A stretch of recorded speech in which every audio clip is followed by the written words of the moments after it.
Good morning, everybody. The 10,085th meeting of the Security Council is called to an order.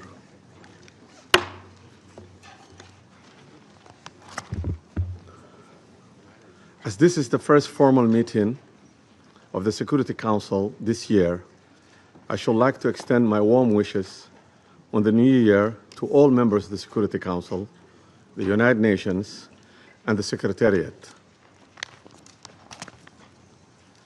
In presiding over this first formal meeting of the Council in 2026, I'm happy to welcome the new members, Bahrain, Colombia, Democratic Republic of Congo, Latvia, and Liberia. We look forward to their participation in the work of the Council. Their experience and wisdom will be invaluable assistance in the discharge of the Council's responsibility. I shall also take this opportunity to express the Council's gratitude to the outgoing members, namely Algeria, Guyana, Republic of Korea, Sierra Leone, and Slovenia, for their important contributions to the work of the Council during their terms. I shall also like to take this opportunity to pay tribute on behalf of the Council to His Excellency, Mr. Samuel Zobogar, a permanent representative of Slovenia, for his service as the President of the Council for the month of December. I'm sure I speak for all members of the Council in expressing deep appreciation to Ambassador Zobogar and his team for this great diplomatic skill with which they conducted the Council's business last month. The provisional agenda of this meeting is the threat to international peace and security. The agenda is adopted. In accordance with Rule 37 of the Council's Provisional Rules of Procedure, I invite the representatives of Argentina, Brazil, Chile, Cuba, Eritrea, Islamic Republic of Iran, Mexico, Nicaragua, Paraguay, South Africa, Spain, Trinidad and Tobago, Uganda, and the Bolivarian Republic of Venezuela to participate in this meeting.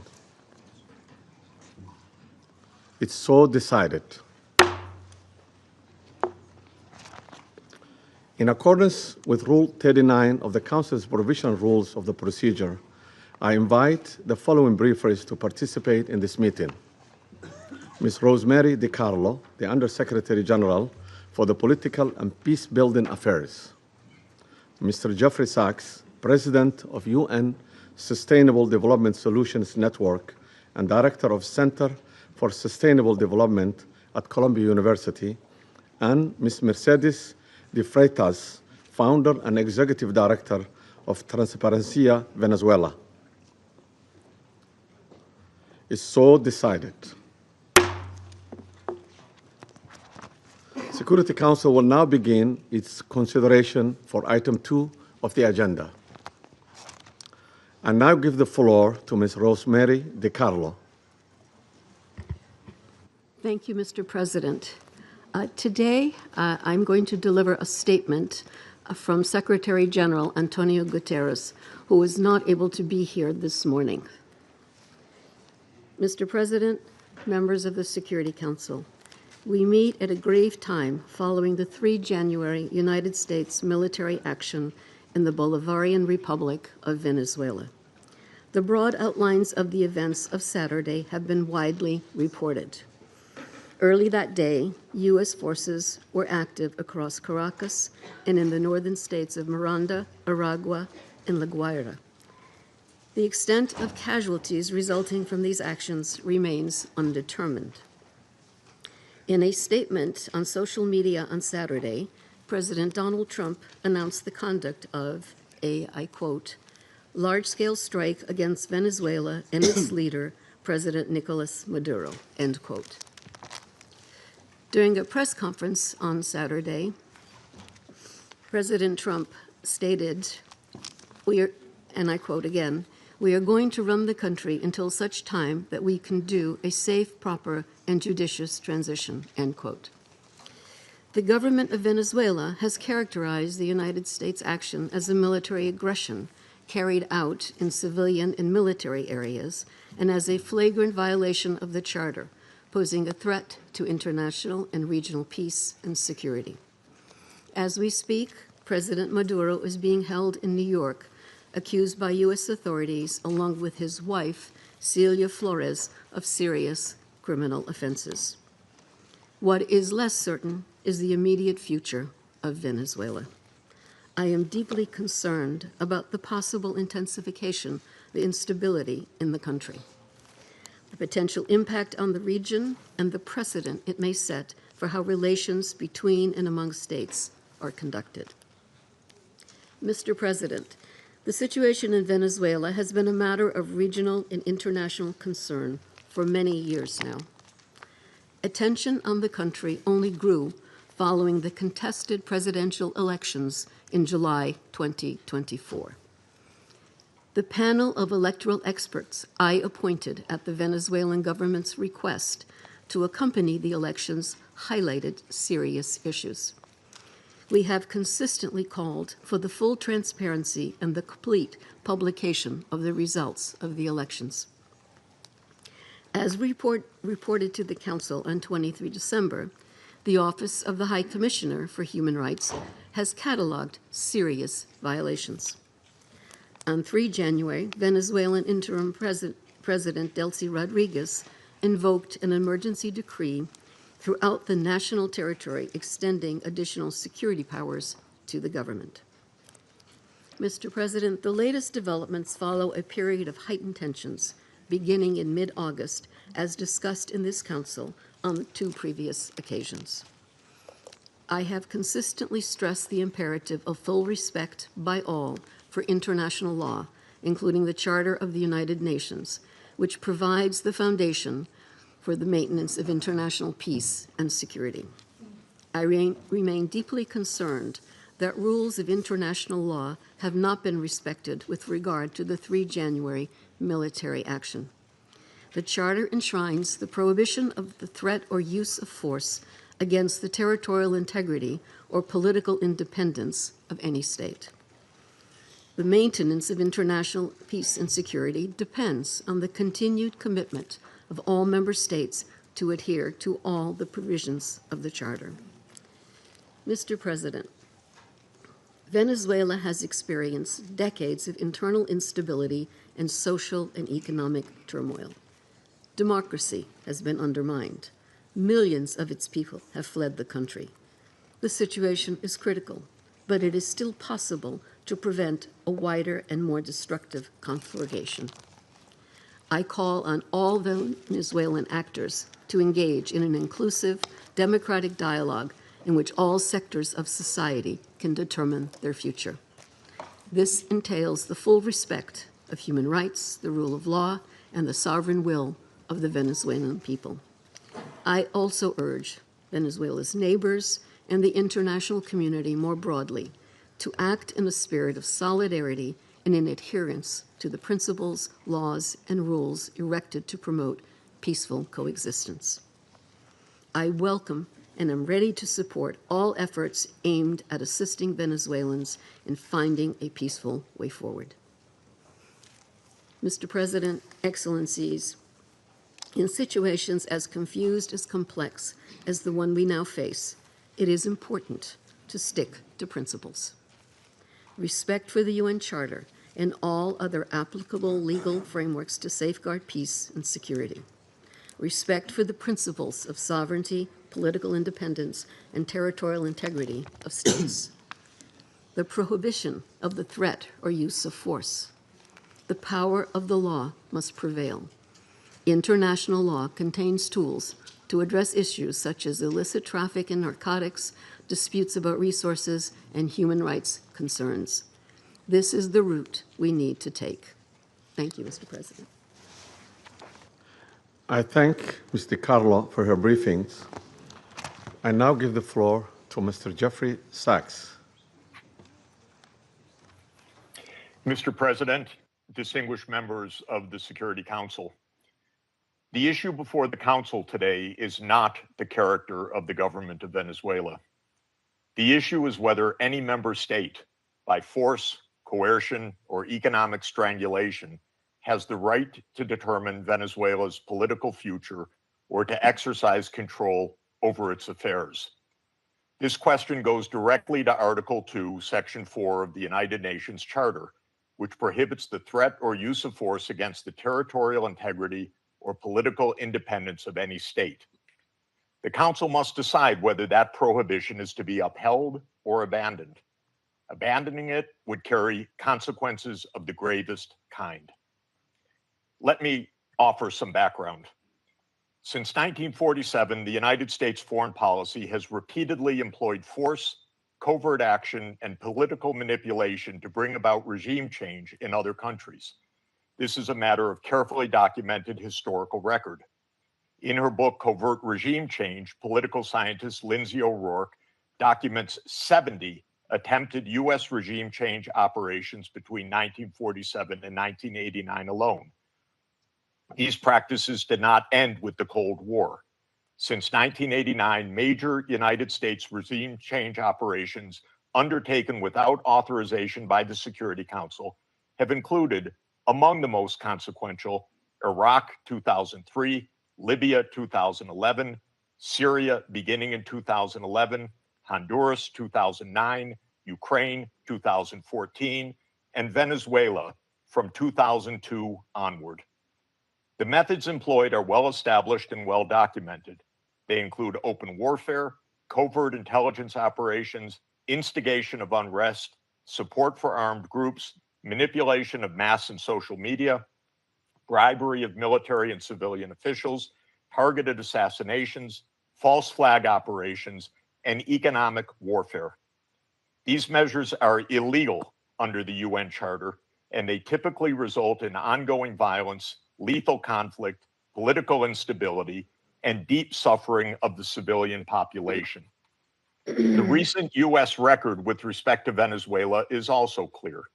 In April 2002, the U.S. knew of and approved an attempted coup against the government. In the 2010s, the United States funded civil society groups actively engaged in anti-government protests. When the government cracked down on the protests, the U.S. followed with a series of sanctions. In 2015, President Barack Obama declared Venezuela to be, and I quote, an unusual and extraordinary threat to the national security and foreign policy of the United States. In 2017, at a dinner with Latin American leaders on the margin of the UN General Assembly, President Trump openly discussed the option of the US invading Venezuela to overthrow the government. During 2017 to 2020, the United States imposed sweeping sanctions on the state oil company PDVSA. Oil production fell by 75% from 2016 to 2020, and the real GDP per capita declined by 62%. The UN General Assembly has repeatedly voted overwhelmingly against such unilateral coercive measures. Under international law, only the Security Council has the authority to impose such measures. On the 23rd of January 2019, the United States unilaterally recognized Mr. Juan Guaido as interim president, and a few days later froze approximately $7 billion of Venezuelan sovereign assets held abroad and gave the designated authority over certain of these assets. These actions form part of a continuous U.S. regime change effort spanning more than 2 decades. In the past year, the United States has carried out bombing operations in 7 countries, none of which were authorized by the UN Security Council, and none of which were undertaken in lawful self-defense under the Charter. The targeted countries include Iran, Iraq, Nigeria, Somalia, Syria, Yemen, and now Venezuela. In the past month, President Trump has issued direct threats against 6 UN member states, including Colombia, Denmark, Iran, Mexico, Nigeria, and of course, Venezuela. Members of the Council are not called upon to judge Nicolas Maduro. They are not called upon to assess whether the recent U.S. attack and ongoing naval quarantine results in freedom or in subjugation. Members of the Council are called upon to defend international law, and specifically the UN Charter. The realist school of international relations, articulated most brilliantly by John Mearsheimer, accurately describes the condition of international anarchy as the tragedy of great power politics. Realism is therefore a description, not a solution for peace. Its own conclusion is that anarchy leads to tragedy.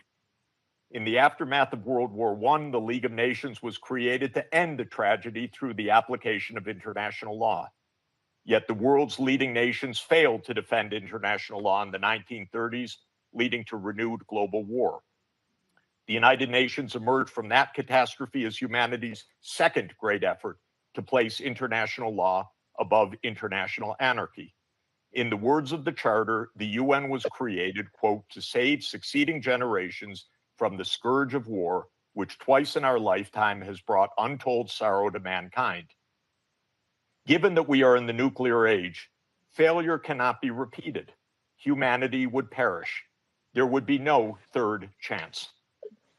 To fulfill its responsibilities under the Charter, the Security Council should immediately affirm the following actions.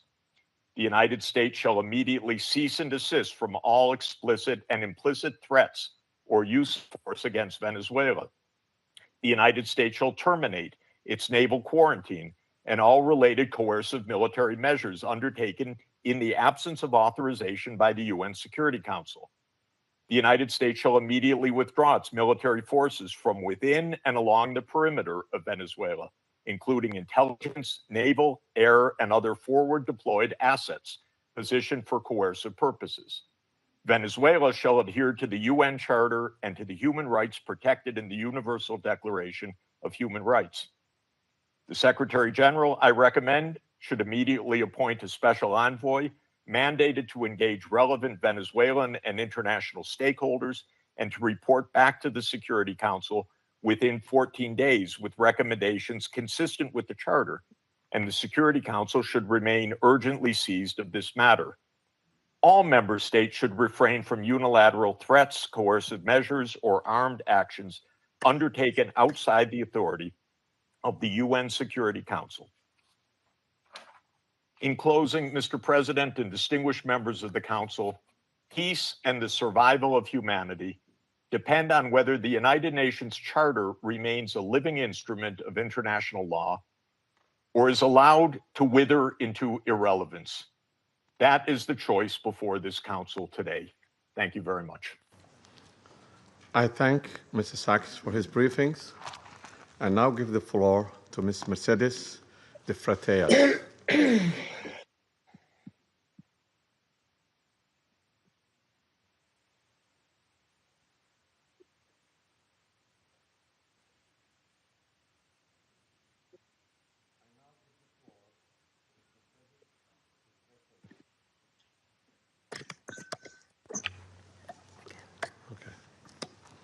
My apology. I now give the floor to Ms. Mercedes de Freitas.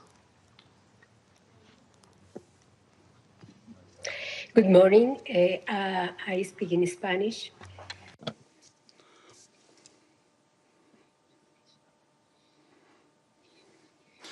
Good morning, ambassadors, representatives of states and governments. Thank you very much for giving me this opportunity to speak. Can you hear me? Can you hear me?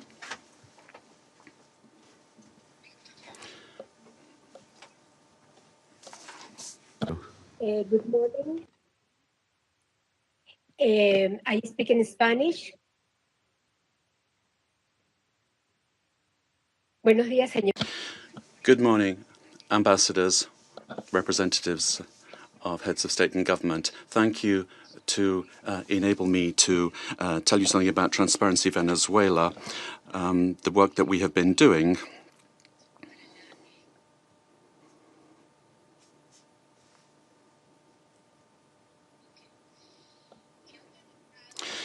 We have organized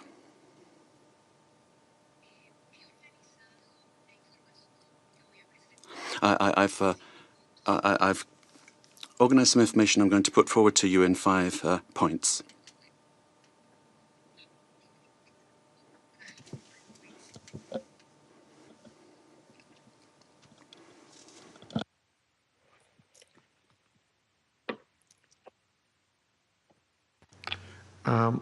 Continue. Bueno, he organizado la información que voy a I've arranged the information I'm going to give to you in around 5 points. Let me make the most of my time. First of all, one, the corruption in Venezuela is seen in 73 countries of the world. We have organized, we've seen hundreds of cases that we have documented over the years, more than 500, 600 cases in various countries.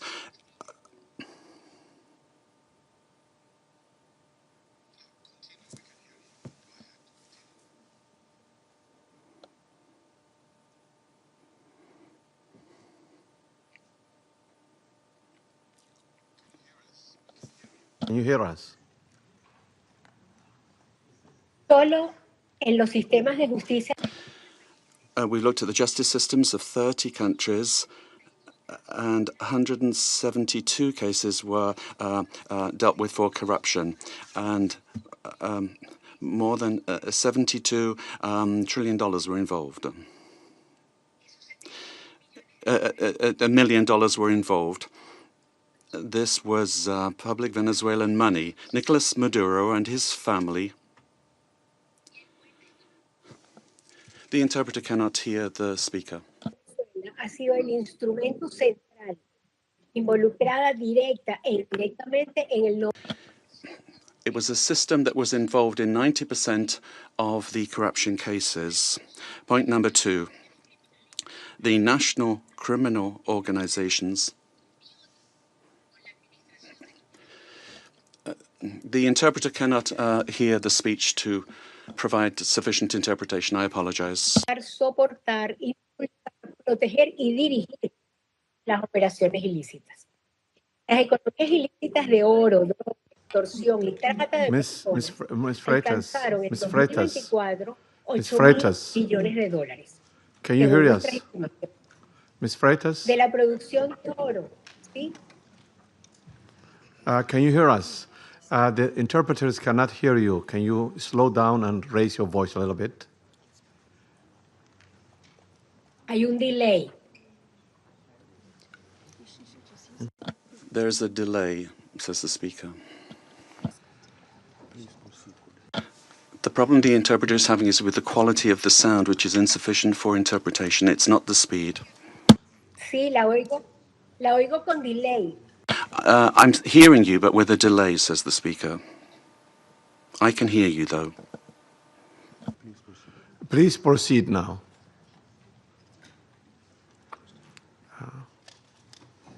Ok, perfecto. Very well.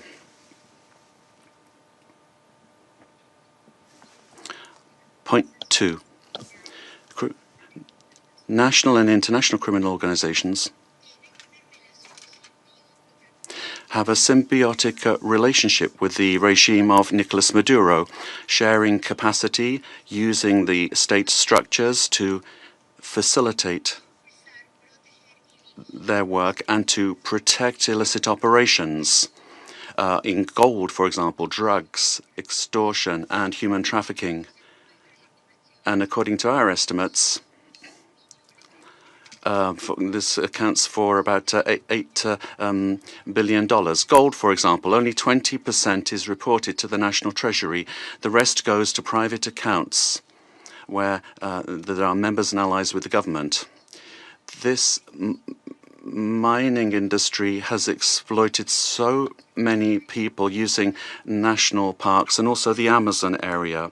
And then to launder the money from corruption, the network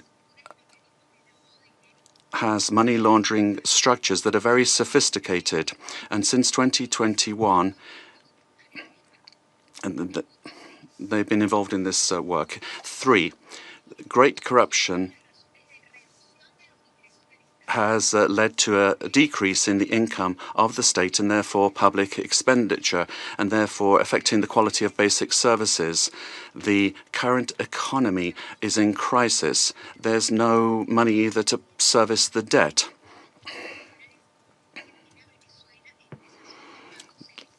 And Venezuela has been in technical default since 2017. We owe more than $15 million. 4, Venezuelans have had to learn to live with just a few hours of electricity per day in very many parts of the country. And we've learned to protect ourselves from daily extortion from the armed Colombian groups or the organized crime groups, but also elements of the state. So many families only have 1 meal per day below the calories that they need, affecting their nutrition, which is getting worse day by day. Humanitarian programs are not sufficient.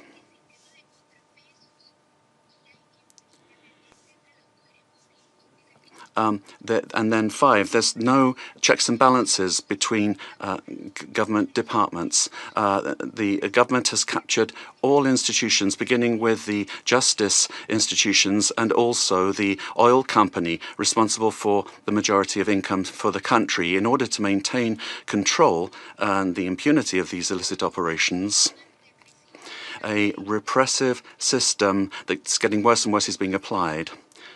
And today, there are more than 1,000 political prisoners. At the end of the year, 26 people died during torture or because of a lack of medical care. United Nations has documented many of these cases. We need a transparent state that is accountable, that will guarantee the rule of law and human rights, that will protect public goods for everyone without privilege, a system that's autonomous and independent. We need investment in building capacity that will enable us to have a dignified life. We must respect the will of the Venezuelan people to live in peace and democracy. And finally, a request to you. Freedom for all political prisoners in the country. Thank you very much. I thank to Ms. Freitas for her briefing. I now give the floor to those council members who wish to make statements. I give the floor to the representative of Colombia. Mr. President, Colombia would like to thank Somalia in your quality as President of the Security Council for having quickly responded to our request to convene this emergency meeting, as well as thanking China and Russia for their support for holding of this meeting. And we wish you, Mr. President, a successful month managing the work of the Council at a particularly delicate time for international peace and security. I'd also like to thank Undersecretary General for Political Affairs and Peace Building of the United Nations and the invited briefers. We thank them all for their briefings. This is the first time Colombia is taking the floor in the Security Council as a non-permanent member for the period 2026-2027. Colombia is taking on this responsibility with a deep sense of duty, and we are going to do this from the first day, defending international law and the purposes and principles enshrined in the United Nations Charter. International peace and security, the peaceful settlement of disputes, the prohibition of the use of force, sovereign equality, respect for the territorial integrity and political independence of all states. Colombia condemns categorically the events that occurred in the early morning of the 3rd of January in Venezuela, where we saw multiple explosions and air activity over Caracas and other areas of the country as part of a military attack carried out by the United States, which included bombings of civilian and military infrastructure, creating panic amongst the population. All of this represents clear violations of the sovereignty, political independence, and the territorial integrity of Venezuela. There is no justification whatsoever under any circumstances for the unilateral use of force to commit an act of aggression. Such actions constitute a serious violation of international law and the United Nations Charter, including the prohibition on the use or the threat of the use of force, the principle of the respect for sovereignty and the full authority of states over their territory, including their natural resources, the territorial integrity of states, and the principles of collective defense, particularly when they directly endanger the population and civilian assets. Defending these principles is not an option. Indeed, it's a common obligation that we have in order to preserve international peace and security. We need to remember that the provisions of the Charter allow for the use of force only under exceptional circumstances, in legitimate defense in the face of an armed attack, or when there is an express authorization by this Council in accordance with Chapter 7. And even in those cases, this does not amount to assuming political control of another state. In this regard, we reject any unilateral military action, any act that could worsen the situation or endanger the civilian population, and we would call for a de-escalation and non-resort to the use of force, which endangers people finding themselves in this delicate situation. They must be the absolute priority. We have learned from our experience that the civilian population is always the one that pays the highest price in armed conflict. Mr. President, Latin America and the Caribbean have proclaimed themselves to be a zone of peace, and this collective commitment and will of our region must be respected. Unilateral action that is contrary to international law endangers regional stability, increases insecurity, and worsens the already complex conditions being faced by the civilian population, with devastating effects that will transcend the sovereign borders of Venezuela to have a direct impact on countries of the region, such as Colombia. In order to act preventively, Colombia has engaged in measures to protect the civilian population and preserve the stability of the border, addressing the possible needs of the population, particularly the migrant population, in coordination with local authorities. Colombia has been and will continue to be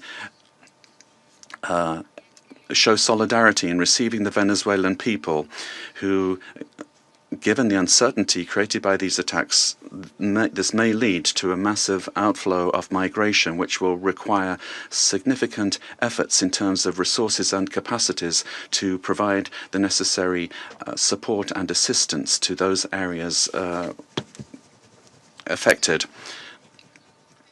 by taking in the migrants. Mr. President, these actions that we have seen remind us of the worst interference in our area in the past, in our zone of peace. And it calls to mind the commitment that we have as states to resolve our differences peacefully through dialogue and negotiation or other forms of peaceful settlement, in full accordance with international law and with its instruments to which we have subscribed at the hemispheric and regional levels, such as the Charter of the Organization of American States.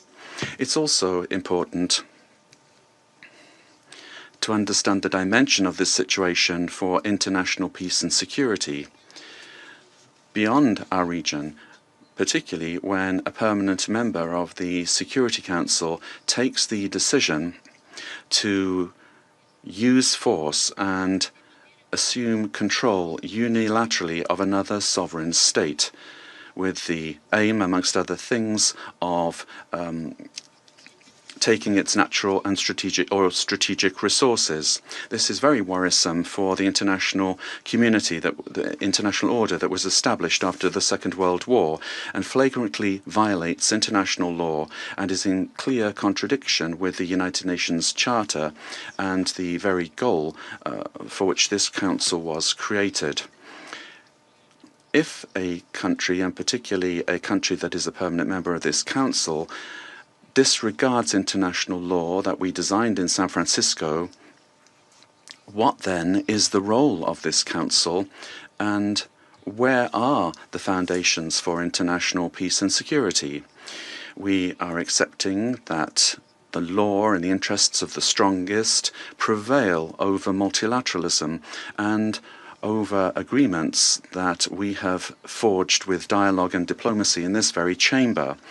Democracy cannot be promoted or defended through violence or coercion, and it cannot be superseded either by economic interests. Democracy can only be built and sustained through respect for the will of peoples, the reaffirmation of the rule of law, through political dialogue and peaceful and inclusive processes. Venezuela deserves to live in peace, in democracy, prosperity, and dignity, with a government that is defined in sovereignty by no one else than the Venezuelan people and their institutions. This is why Colombia has reiterated its call to open up paths for democracy in Venezuela through specific popular decisions being taken. The importance of preserving peace, respect for international law, and the protection of life and human rights must prevail over anything else. Colombia reaffirms its conviction that working tirelessly under these principles in our new role as a non-permanent member of the Security Council is what we plan to do, and we make ourselves available, good offices available for a diplomatic way out of the current crisis in this brotherly country. We will meet our responsibility, primary responsibility, to maintain international peace and security. And given the seriousness of the events, we will continue to pay attention to this issue. And we'd also like to thank the Secretary General of the United Nations for providing his good offices to defend the purposes and principles of the United Nations Charter, to activate channels for mediation available to him and facilitate dialogue with the parties concerned, looking in the search for alternatives that will make it possible to find a way out of the situation led by Venezuelans themselves and provide assistance to Venezuelans that need this. In conclusion, we'd urge the parties to exercise maximum caution and restraint, to de-escalate tensions and to follow dialogue and diplomatic channels and develop mechanisms to avoid continued flagrant violations of international law. This will require the help of the United Nations and of regional organizations. Thank you very much, Mr. President. I thank the representative of Colombia for her statement and now give the floor to the representative of Russian Federation. Mr. President, first and foremost, we wish to congratulate you on your accession to the presidency of the Security Council. And second, we wish to welcome the newly elected members of the Security Council. The beginning of this new year shocked all of those throughout the world who cherish the hope that respect for international law and non-intervention in domestic affairs of other states, as well as a reliance upon diplomacy and seeking of compromise, became key principles in the work of the new U.S. administration. The assault against the leader of Venezuela, compounded by the deaths of dozens of Venezuelan and Cuban citizens, in the eyes of many, has become a harbinger of a turn back to the era of lawlessness and U.S. domination by force, chaos, and lawlessness, which continues to afflict dozens of states in various regions of the world. There is no and can be no justification for the crimes cynically perpetrated by the United States in Caracas.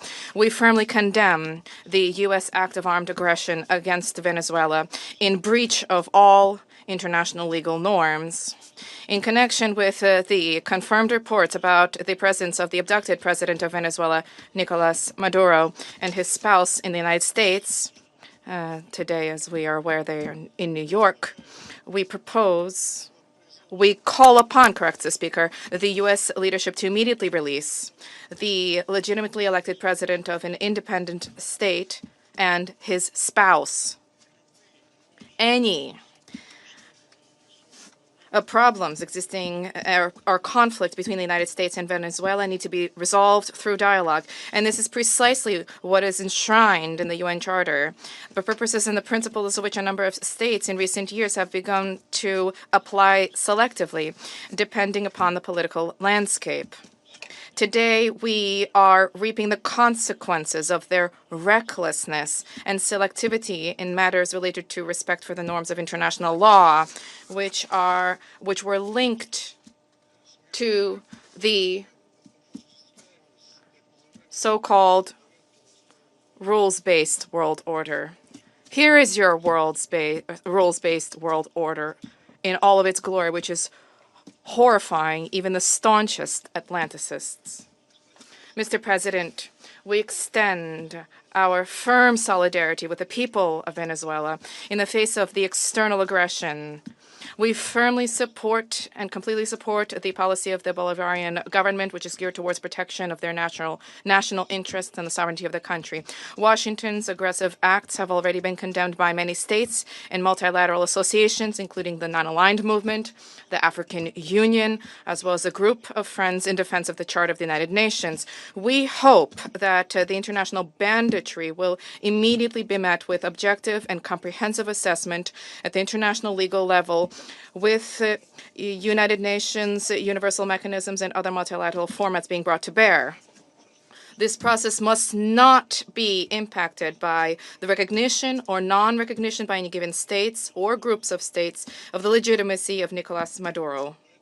For this reason, unintelligible murmurings and attempts to avoid principled assessments by those who, in other circumstances, froth at the mouth and demand that others respect the UN Charter, today seem particularly hypocritical and unseemly. We hope you will recognize this, and we hope that you will abandon double standards and that you will not attempt to justify such an egregious act of aggression due to a fear of angering the American global gendarme, which is attempting to once again rear its head.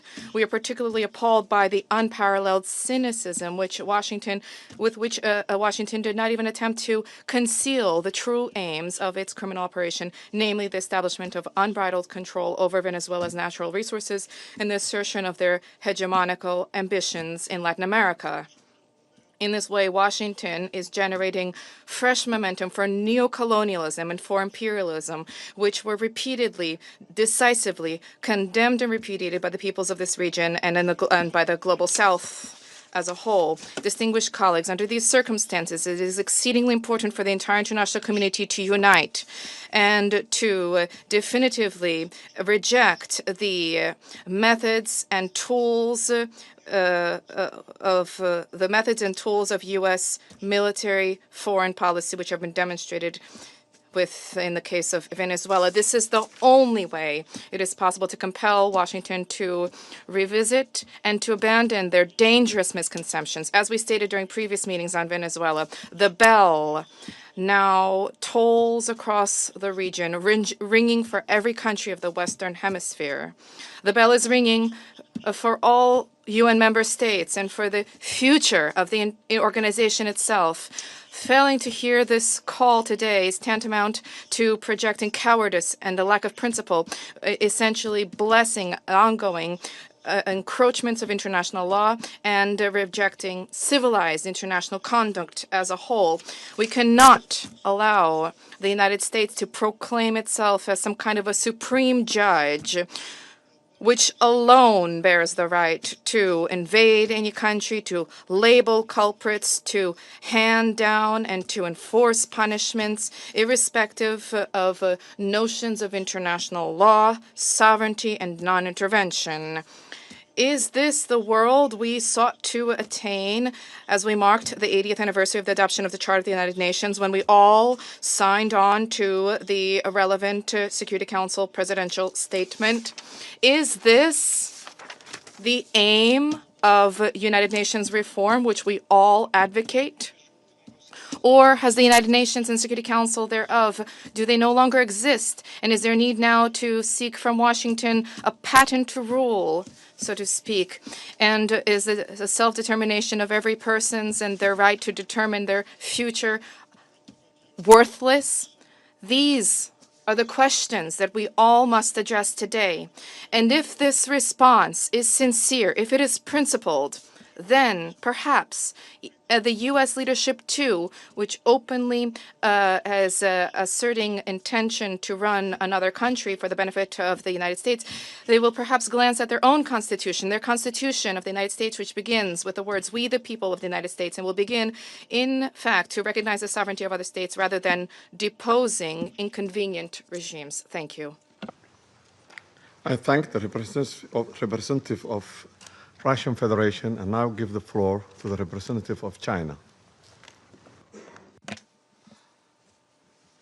President, China supports the Security Council holding an emergency meeting regarding the United States military strikes on Venezuela. And thanks USG DiCarlo for reading out the briefing of the Secretary General Guterres. I have listened carefully to the statements of the briefers, and we welcome to this meeting the permanent representative of Venezuela and representatives of other countries. On January the 3rd, the United States blatantly launched large-scale military strikes against Venezuela, forcibly seized Venezuelan President Nicolas Maduro and his wife, and took them out of the country. It claimed that it will run Venezuela and even didn't rule out launching a second round of military operations on an even larger scale. China is deeply shocked by and strongly condemns the unilateral, illegal, and bullying acts of the U.S. For some time now, the international community has repeatedly expressed grave concern over the U.S. sanctions, blockade, and threats of force against Venezuela. The Council convened 2 emergency meetings, during which Secretary General Guterres, many Council members, and countries in the region and beyond unanimously called for abiding by the UN Charter and the international law, maintaining calm and restraint, resolving disputes peacefully, de-escalating tensions, and safeguarding regional stability. However, as a permanent member of the Council, the U.S. has disregarded the grave concerns of the international community, wantonly trampled upon Venezuela's sovereignty, security, and legitimate rights and interests, and seriously violated the principles of sovereign equality, non-interference in internal affairs, peaceful settlement of international disputes, and the prohibition of the use of force in international relations. These principles constitute the fundamental tenets of the UN Charter and form the cornerstone of maintaining international peace and security. The U.S. has placed its own power above multilateralism and military action above diplomatic efforts, posing a grave threat to peace and security in Latin America and the Caribbean, and indeed internationally. China firmly opposes this, and the international community has also expressed widespread grave concern and strong condemnation. We urge the U.S. to heed the overwhelming voice of the international community, abide by international law and the purposes and principles of the UN Charter, cease infringing upon the sovereignty and security of other countries, stop toppling the government of Venezuela, and return to the path of political solutions through dialogue and negotiations. We call on the U.S. to ensure the personal safety of President Maduro and his wife and to release them at once. We support the Council in fulfilling its primary responsibility to maintain international peace and security, and we support all efforts by the UN Secretary General, regional countries, and organizations that contribute to promoting dialogue and de-escalating the situation. President, the lessons of history are a stark warning. Military means are not the solution to problems, and the indiscriminate use of force will only lead to greater crisis. The U.S. bypassed the Council to launch military operations against Iraq, blatantly attacked Iran's nuclear facilities, and imposed economic sanctions, military strikes, and even armed occupations on multiple countries in Latin America and the Caribbean. These actions have caused persistent conflict, instability, and immense suffering for the ordinary people. Did these actions bring peace and stability? Did they bring development and prosperity? The international community sees this clearly. Venezuela is an independent sovereign state with every right to defend its sovereignty and national dignity. Countries in Latin America and the Caribbean are important forces in maintaining world peace and stability and promoting global development and prosperity, and they have every right to independently choose their development paths and partners. No country can act as the world's police, nor can any state presume to be the international judge. China firmly supports the government and people of Venezuela in safeguarding their sovereignty, security, and legitimate rights and interests. We firmly support the regional countries in upholding the status of Latin America and the Caribbean as a zone of peace.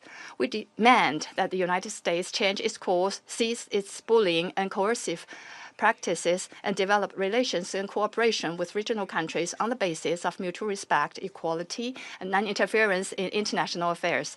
China stands ready to work with the regional countries and the international community to strengthen solidarity and cooperation, uphold fairness and justice, and jointly safeguard peace and stability in Latin America and the Caribbean. I thank you, President. I thank the representative of China for the statement, and now give the floor to the representative of Liberia. Thank you, Mr. President. I have the honor to deliver this statement on behalf of the A3 members, namely the Democratic Republic of Congo, Somalia, and my own country, Liberia. We thank the presidency for promptly convening this important meeting. We congratulate Somalia on assuming the presidency of the Security Council this month and warmly welcome all new members. The A3 appreciates USG DiCarlo's comprehensive briefing and listened carefully to the remarks offered by civil society representatives. We also welcome the representative of Venezuela and the representatives of the region to this meeting. Mr. President, the A3 aligns itself with the recent communique of the African Union on the situation in the Bolivarian Republic of Venezuela and continues to monitor developments there with deep concerns. In particular, we note reports regarding the detention of President Nicolas Maduro and his wife and incidents involving Venezuelan institutions. Such developments present serious challenges not only to Venezuela's internal stability, but also underscore the imperative to safeguard the broader peace and security of the region. The A3 remains steadfast in its commitment to the fundamental principles of international law, including the full respect for the sovereignty and territorial integrity of states as enshrined in the Charter of the United Nations in the interest of regional stability and international peace. We believe these are essential foundations for international cooperation and peaceful coexistence. Our position underscores the importance of dialogue, the peaceful settlement of disputes, and respect for constitutional and institutional frameworks. Mr. President, the complex situation in Venezuela requires a comprehensive response that is both inclusive and nationally owned. We continue to hold that a sustainable and peaceful resolution can only be found through constructive dialogue among Venezuelans themselves, with genuine respect for the aspiration and rights of the Venezuelan people, and with the constructive support of the international community. The A3 expresses its solidarity with the people of Venezuela and reiterates the African Union's commitment to peace, stability, and mutual respect among nations and regions. It's important for all parties, both within Venezuela and in the broader international community, to exercise restraint and responsibility, upholding international law and avoiding any action that could escalate tension or threaten regional stability.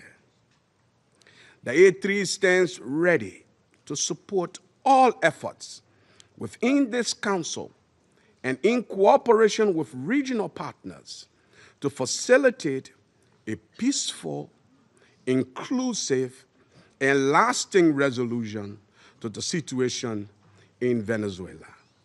I thank you. I thank the representative of Liberia for the statement and now give the floor to the representative of the United States. Mr. President, thank you for chairing. And I particularly want to thank you, Mr. Freitas, for your briefing. And I'll point out that Mr. Freitas is in exile, having fled the regime. Thank you for your courage, and thank you for shedding a light on the true atrocities of the illegitimate Maduro regime. This past weekend, colleagues, the United States successfully carried out a surgical law enforcement operation facilitated by the U.S. military against two indicted fugitives of American justice, narco-terrorist Nicolas Maduro and Celia Flores.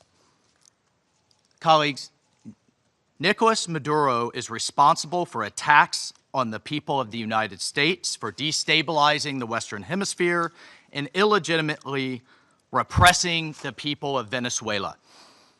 As Secretary Rubio has said, there is no war against Venezuela or its people.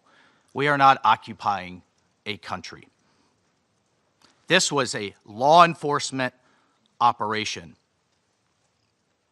in furtherance of lawful indictments that have existed for decades. The United States arrested a narco-trafficker who is now going to stand trial in the United States in accordance with the rule of law for the crimes he's committed against our people for 15 years. A similar action was taken in 1989 against Manuel Noriega. He was arrested, indicted, convicted in a court of law, served in prison in the United States and in Panama, and the Panamanian people, the American people, are safer for it.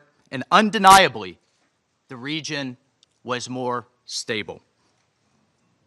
This law enforcement action was directed consistent with the President of the United States' responsibility as Commander-in-Chief to protect Americans at home and abroad against a fugitive who is directly responsible for narco-terrorism that has killed hundreds of thousands of Americans and created destabilizing violence throughout our hemisphere. Nicolas Maduro and his co-defendant, Celia Flores, have been transferred here to the United States to stand trial for their crimes.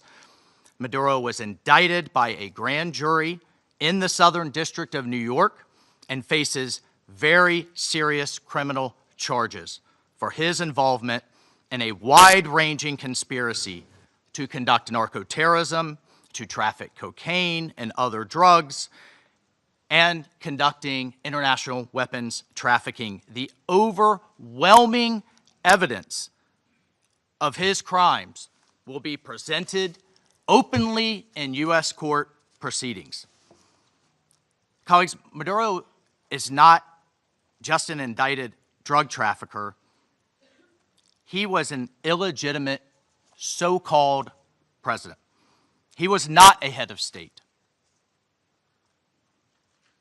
For years, Maduro and his cronies have manipulated Venezuela's electoral system to maintain their illegitimate grip on power. In fact, just 2 years ago in 2024, a UN panel of experts report found that the election in that year was absolutely and completely a farce and fell well short of the most basic transparency and integrity measures essential to upholding credible elections. If the UN and the United Nations in this body confers legitimacy on an illegitimate narco-terrorist and the same treatment in this charter of a democratically elected president or head of state, what kind of organization is this? We should note that over 50 countries, many nations, including the European Union, including a number of Latin American countries in the region. And of course, the United States, again, over 50 countries rejected the legitimacy of Maduro's re-election following the disputed 2024 elections and do not recognize him as Venezuela's legitimately elected president. Maduro unlawfully refused to peacefully cede power after the Venezuelan people voted him out of office in the 2024 election. So therefore, Maduro was a fugitive from justice. He is the head of a vicious foreign terrorist organization, Cartel de los Soles. This regime-sponsored enterprise coordinates with and relies on other vicious criminal organizations, namely Tren de Aragua, again, among others, to carry out its objective of using illegal narcotics as a weapon against the United States. And for its part, Tren de Aragua is a designated foreign terrorist organization with thousands of members, many of whom have unlawfully infiltrated the United States and are conducting irregular warfare and undertaking hostile actions against the American people and against the United States. It's terrorizing criminals commit brutal crimes, including murders, kidnappings, extortions, and human, drug, and weapons trafficking. This administration, President Trump, will not stand for it. In fact, in March of 2025, President Trump declared that Tren de Aragua is quote, Tren de Aragua is undertaking hostile actions and conducting irregular warfare against the territory of the United States, both directly and at the direction, clandestine or otherwise, of the Maduro regime in Venezuela. Maduro and his cronies have partnered with some of the most violent and prolific drug traffickers and narco-terrorists in the world for decades, facilitating the flood of illegal drugs coming in the United States, estimated to be several hundred tons annually. He has become rich, incredibly wealthy, off the misery of untold numbers of Americans, Venezuelans, and others, aiding and abetting international terrorist organizations like Hezbollah, coordinating with corrupt Iranian officials, and other malign actors to influence not only the region, but to malignly influence the United States. In fact, in its own 2025 World Drug Report, the United Nations Office on Drugs and Crime identified Venezuela as a key trafficking route in the Western Hemisphere for illegal drugs, predominantly cocaine, entering the United States and increasingly Europe. As Secretary Rubio stated just yesterday, this is the Western Hemisphere. This is where we live. And we're not going to allow the Western Hemisphere to be used as a base of operation for our nation's adversaries and competitors and rivals of the United States. You can't turn Venezuela into the operating hub for Iran, for Hezbollah, for gangs, for Cuban intelligence agents, and other malign actors that control that country. You cannot continue to have the largest energy reserves in the world under the control of adversaries of the United States, under the control of illegitimate leaders, and not benefiting the people of Venezuela, and stolen by a handful of oligarchs inside of Venezuela.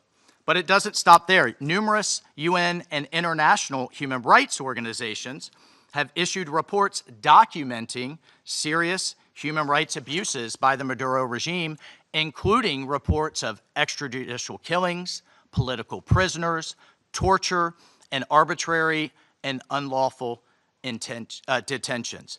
In fact, over 8 million Venezuelans have fled the country, destabilizing their neighbors in the region and creating the world's largest refugee crisis. Members of this council, colleagues, the United States wants a better future for Venezuela. We believe a better future for the people of Venezuela and for the people of the region and the world is stabilizing the region and making the neighborhood that we live in a much better and safer place. And this is why millions of Venezuelans that have fled this brutal regime are celebrating and cheering around the world as this body pontificates, including those celebrating are including in my home state of Florida, where hundreds of thousands of Venezuelans have fled this regime's brutality. I want to reiterate, President Trump gave diplomacy a chance. He offered Maduro multiple off-ramps. He tried to de-escalate. Maduro refused to take them. President Trump made it clear that the narco-terrorism must stop, and yet it continued.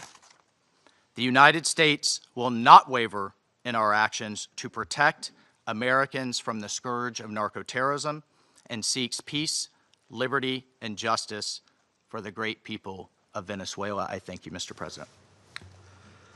I thank the representative of the United States and now give the floor to the representative of Panama. Gracias, señor. Thank you, Mr. President. We'd like to extend a warm welcome to the representatives of Bahrain, Colombia, Liberia, Latvia, and the Democratic Republic of Congo, and who have joined the Security Council as elected members and who are joining us today in the chamber. And we congratulate Somalia on assuming the presidency of the Security Council this month. We'd like to thank Under Secretary General for Political Affairs, Rosemarie DiCarlo, for her detailed report representing Secretary General Antonio Guterres. She's briefed us on the situation under discussion today. We're also very grateful for the very valuable presentations by Mr. Jeffrey Sachs and Ms. Mercedes de Freitas. In this context, the Republic of Panama would like to refer to the situation that has taken place in the territory of the Bolivarian Republic of Venezuela, which is of concern due to its possible impact on peace and regional stability. However, in the light of the unfortunate reality of the facts that we have seen, we now need to turn our attention constructively towards the future of Venezuela. However, it's important to point out that in terms of a constant principle of our foreign policy, Panama would like to reiterate our unfailing commitment to multilateralism, to the sovereignty of states, and to the unrestricted respect for international law, especially the principles enshrined in the United Nations Charter, including non-intervention, respect for territorial integrity, and the prohibition of the use of force. This is mentioned in Article 2 of the United Nations Charter. These principles are, and they continue to be, the indispensable framework for the peaceful coexistence between nations. Panama also believes it's necessary to highlight that the situation Venezuela is facing is unfolding in an environment marked by the disregard for the will of its people, as well as by a sustained erosion of democratic institutions.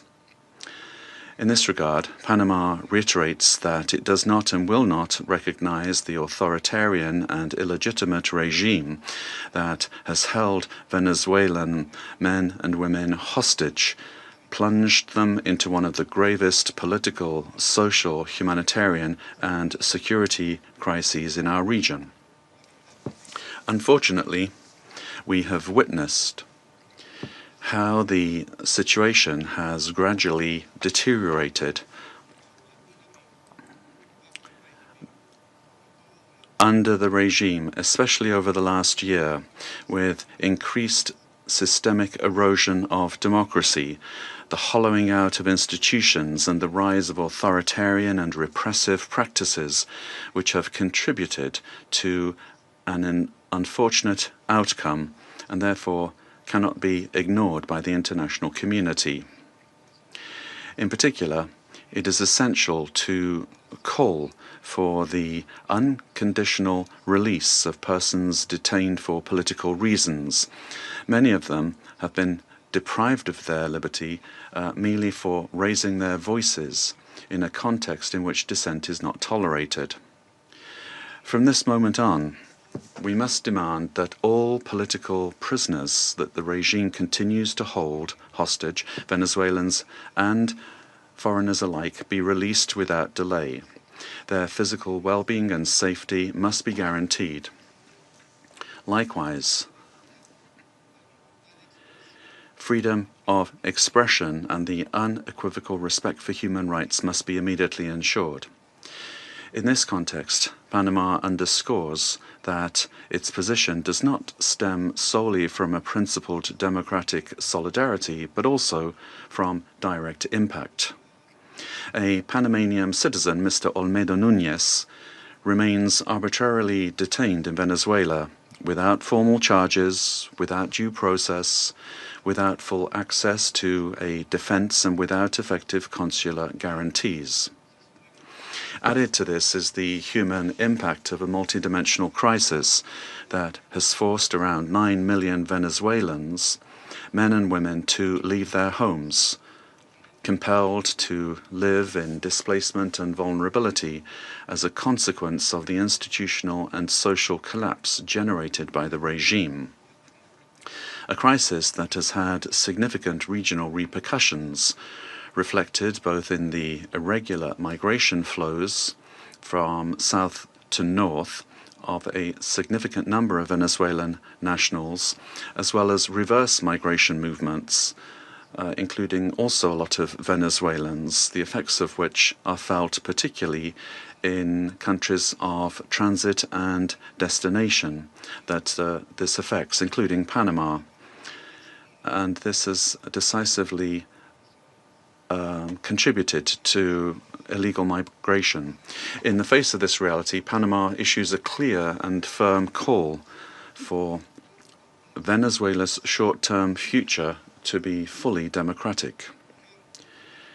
Power emanates from the people, and as stated by His Excellency, the President of the Republic of Panama, José Raúl Molino, the people, the true sovereign, have already spoken at the polls, granting an indisputable victory with 70% of the votes on July 28, 2024, to the opposition candidate, Mr. Edmundo González Urrutia, as well as to Maria Corina Machado, who was prevented by the regime from running despite having won the primary with 93% of the votes on October 22, 2023. Additionally, the popularity of both has increased in recent months, including among police and military sectors. The elected government has the teams and work programs ready to be implemented immediately, guaranteeing an orderly transition that provides the rule of law, respect for human rights, and confidence. In line with this commitment, Panama proudly safeguards the electoral records that reliably certify said victory as testimony to the inalienable right of the Venezuelan people to determine their own political destiny. Recognizing any authority other than that of the elected president would amount to legitimizing electoral fraud, normalizing authoritarianism and undermining the universal principle of free elections as the source of legitimacy. Likewise, any attempt to establish a permanent government headed by figures from the repressive apparatus, such as Delcy Rodriguez, would constitute continuity of the system and not a genuine transition. Any political solution must be peaceful, it must be democratic, and led by the Venezuelans. with the responsible assistance of the international community, including the United Nations and regional mechanisms such as the Organization of American States. Panama does not wish and would like to avoid a scenario in which Venezuela's reality simply evolves into a change from one crisis to another, one crisis replacing another. There can be no genuine transition with Madurismo if it remains, or if we have the same power structures preserved under new names. Any arrangement that keeps figures associated with the repressive apparatus at the center of governance would, in practice, constitute continuity of the system and not a real transition. Comparative experience shows that merely nominal transitions tend to prolong conflicts, intensify migratory flows, and perpetuate regional instability to the detriment of international peace and security. Panama will always stand in solidarity with an orderly and democratic transition process, anchored in the popular will already expressed at the polls on July 28, 2024, aimed at restoring democratic institutions through an interim period strictly limited in time, the sole purpose of which is to create the conditions necessary for the effective exercise of the Venezuelan people's right to self-determination. As a country that recovered its democracy and sovereignty, Panama can state clearly that there can be no peace without legitimacy, nor legitimacy without democracy, and that every democracy is ultimately based on respect for the popular will. Mr. President, Panama, due to our commitment to multilateralism and international law, in its capacity as member of the Security Council, will continue to contribute responsibly to collective efforts aimed at preserving peace, strengthening democracy, and supporting legitimate and sustainable solutions anchored in the sovereign will of peoples and respect for international law. Thank you very much. I thank the representative of Panama for the statement and now give the floor to the representative of Latvia. Thank you, Mr. President. At the outset, I would like to congratulate Somalia on assuming the presidency of the United Nations Security Council in January, and wish you all success. Latvia takes its seat on the Council with a profound sense of honor and responsibility for this role. And let me thank Under-Secretary General Rosemarie DiCarlo for today's briefing on behalf of the Secretary General, and I thank the invited briefers. The Security Council bears primary responsibility for the global efforts to uphold peace, security, and rule of law worldwide. Latvia recalls that under all circumstances, the principles of international law and the UN Charter must be upheld. All efforts now focus on ensuring de-escalation and stability in Venezuela based on inclusive dialogue and broad societal support. Latvia encourages all relevant actors to prioritize diplomatic efforts and work collectively towards a peaceful, democratic, and sustainable future for Venezuela. Latvia stands in solidarity with the people of Venezuela and their right to freedom and democracy. Rights that were not respected by the Maduro regime during 2024 presidential elections and before, and which remain unmet to this day. The regime of Nicolas Maduro was rooted in mass repression, corruption, organized crime, including drug trafficking, and posed a grave threat to security of the region and the world. It has repeatedly violated the UN Charter and undermined international law, including through open support for Russia's aggression against Ukraine. The Maduro regime does not represent the will of the Venezuelan people and has relied on widespread, systematic repressions of human rights across the country to maintain power. 8 million Venezuelans have been forced to flee the country since 2014. Latvia also remains committed to working jointly together with partners to counter global transnational organized crime networks, including in Latin America and Caribbean. Such criminal activities place the lives of countless people at grave risk, particularly women and children. Addressing these challenges requires sustained cooperation in full respect of international law. Latvia continues to closely monitor the situation in Venezuela and stands prepared to continue working with its partners to support a peaceful, democratic, and just transition that reflects the aspirations of the Venezuelan people. And I thank you. I thank the representative of Latvia for her statement and now give the floor to the representative of Denmark. Thank you, Mr. President. And let me also thank Undersecretary General Di Carlo for her briefing on behalf of the Secretary General. We also listened carefully to the briefing by Ms. de Freitas and Mr. Sachs.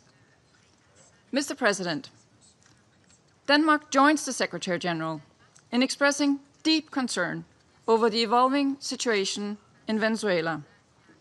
Since this Council met to discuss the situation 2 weeks ago, we have seen a drastic escalation, culminating in a large-scale military operation on January 3rd.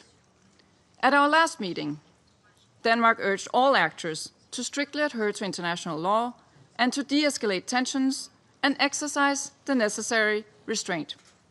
Today, we echo the Secretary General in his concern regarding the worrying implications of this military action. Independent of the situation in Venezuela, these developments constitute a dangerous precedent. International law and the UN Charter, as a pillar of the international security architecture, must be respected by all states. Denmark recalls the foundational principle of international law that forbids states from threatening or using force against another state's territorial integrity and political independence. This imperative is enshrined in Article 2, Paragraph 4 of the UN Charter. Members of the UN Security Council have a special responsibility to uphold these principles. The principles of sovereignty, political independence, and territorial integrity must be respected. The inviolability of borders is not up for negotiation. These are universal, sacrosanct principles enshrined in international law. They apply everywhere. Mr. President, once again, Denmark calls on all parties to urgently de-escalate tensions that could threaten peace and stability in the region and beyond. International disputes should be settled by peaceful means, as stated in the UN Charter. We further call on all parties to exercise maximum restraint and to engage in dialogue and diplomacy.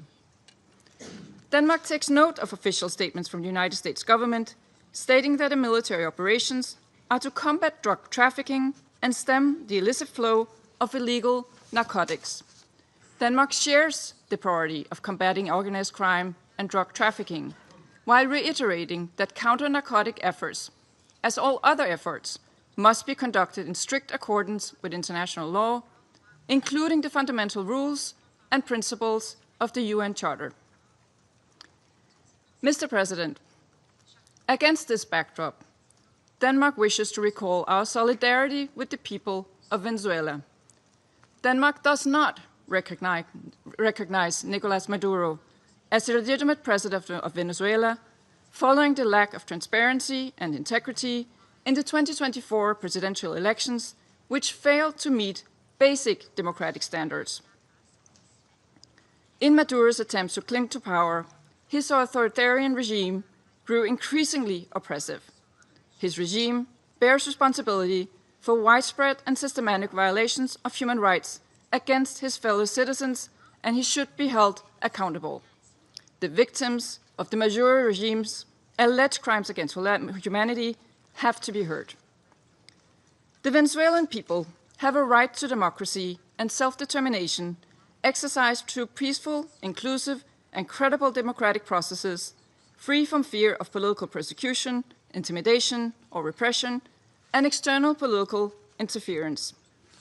This includes the rights of Venezuelans alone to determine their political, economic, and social future, without coercion, pressure, or manipulation by external actors.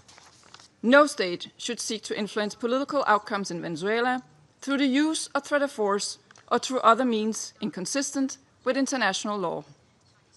Venezuela's future can be decided only by the Venezuelans.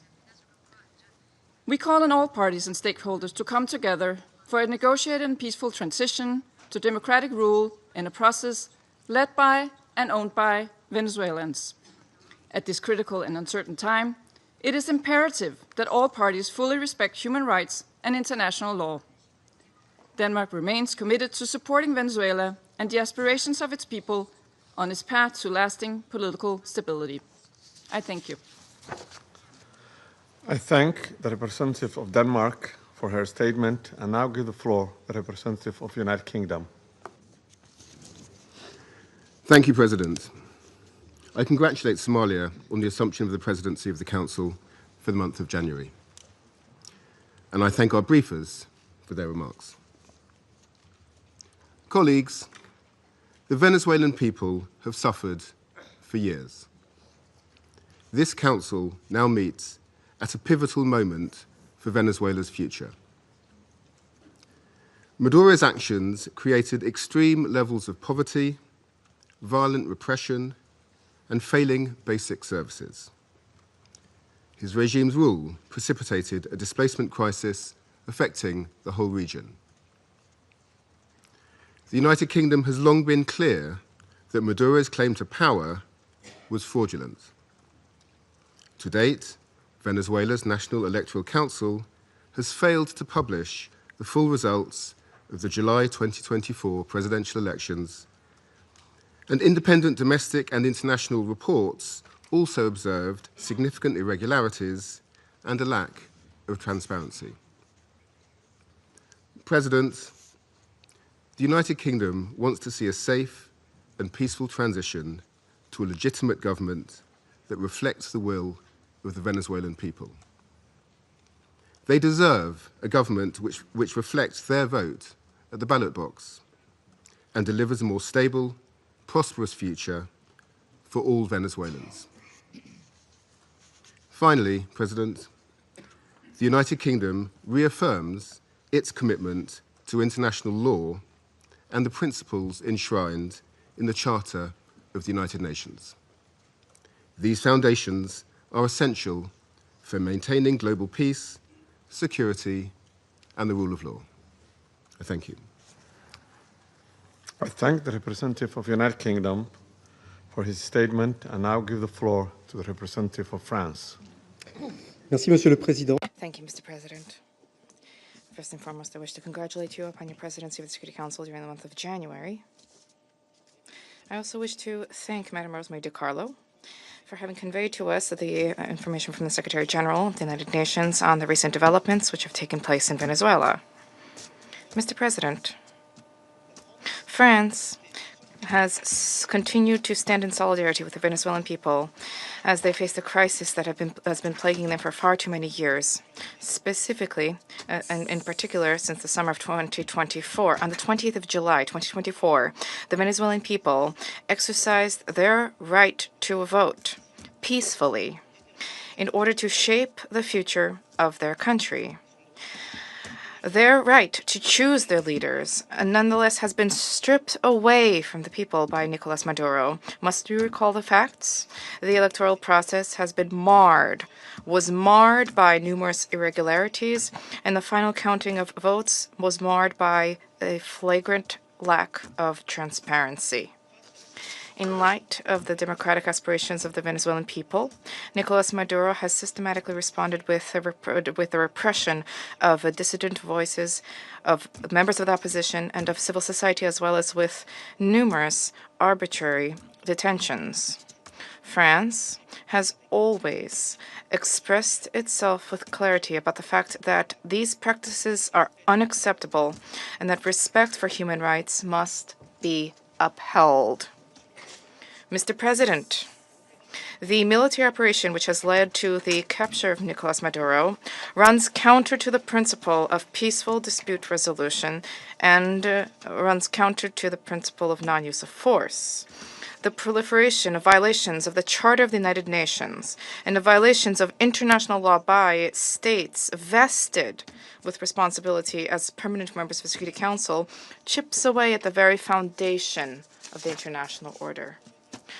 Contravening the principles of the Charter, including the principle of respect for independence and the territorial integrity of states, undermines the foundation of the United Nations and weakens international peace and security.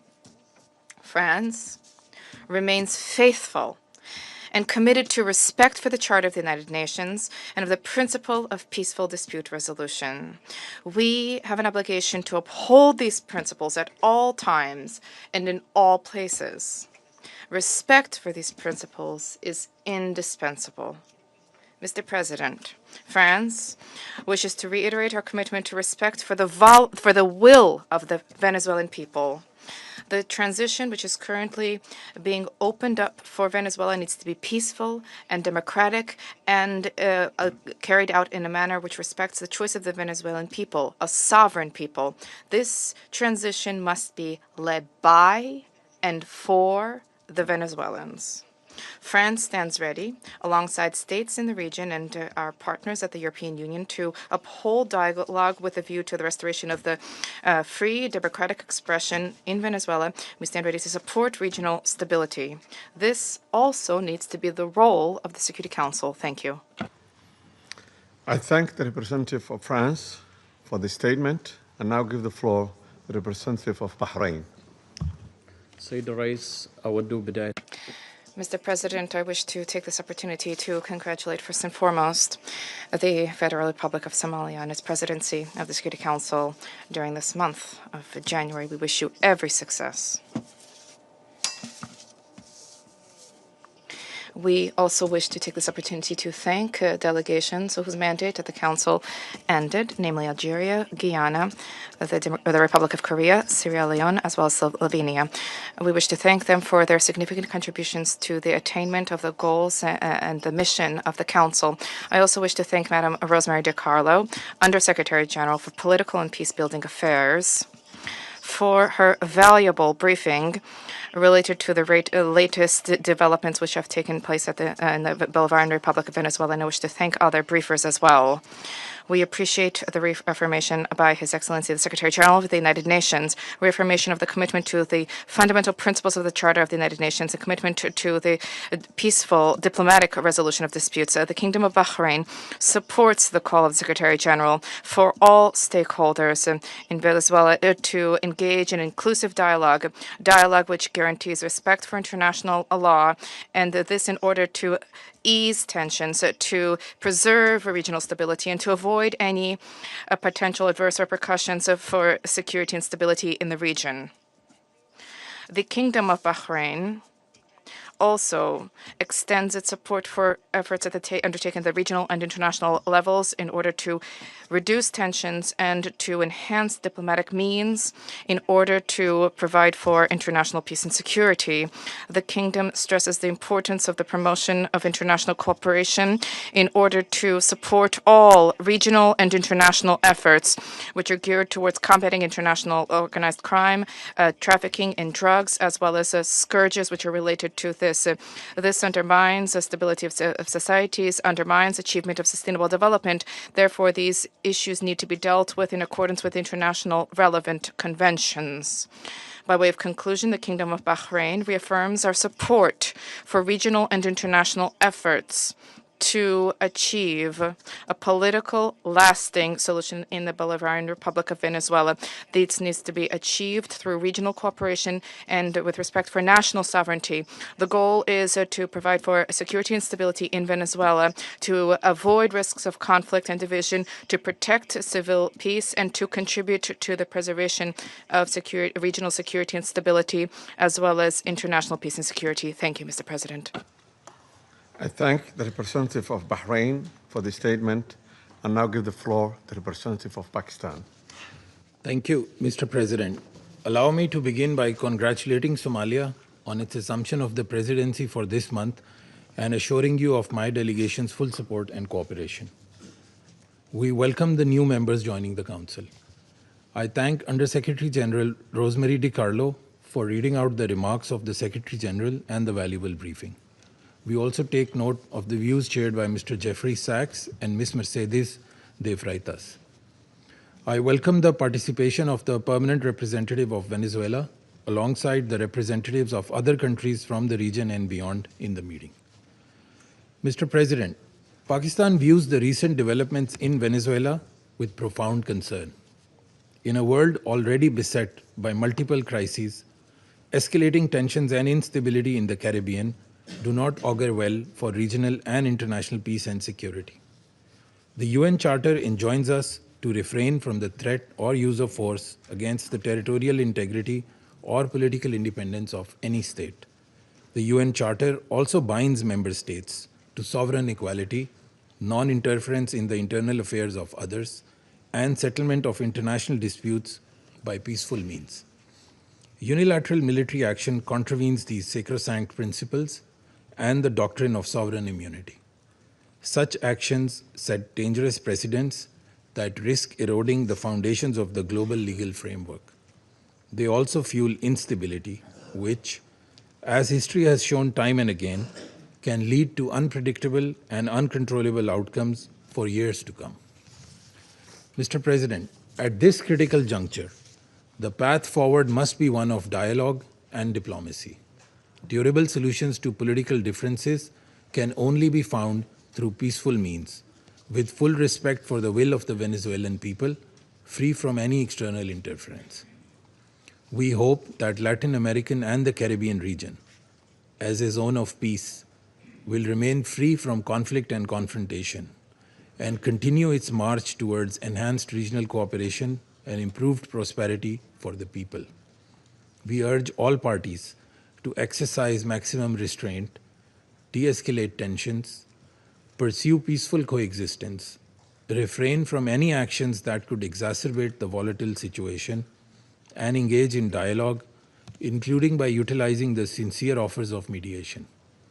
The good offices of the Secretary General also always remain available for that purpose.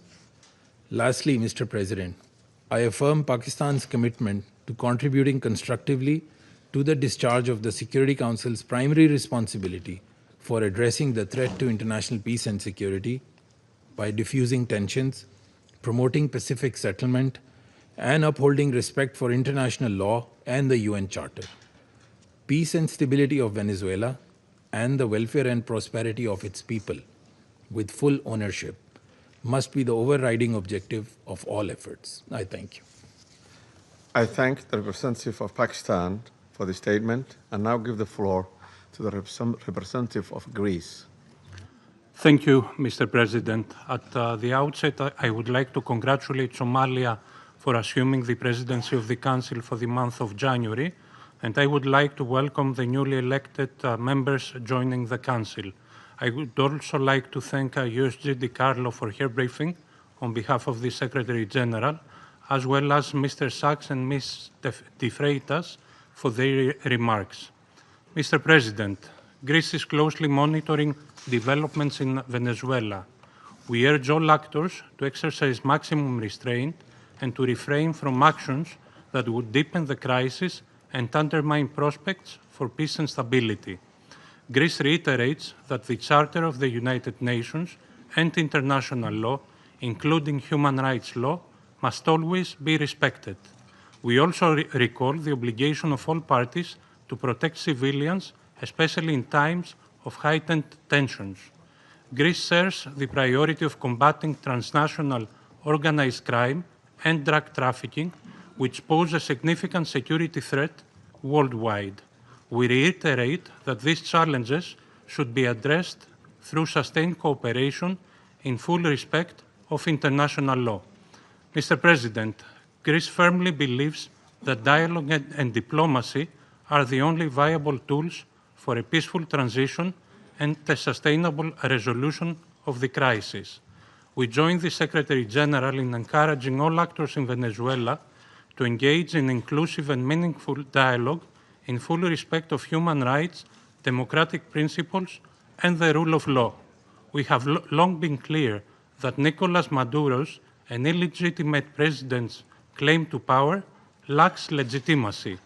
Greece has not recognized the results of the rigged elections of July 28, 2024, and has always supported initiatives aimed at achieving a democratic solution for Venezuela. We stand firmly with the people of Venezuela in their pursuit of a democratic future, and we express the hope that the recent events will lead to this effect.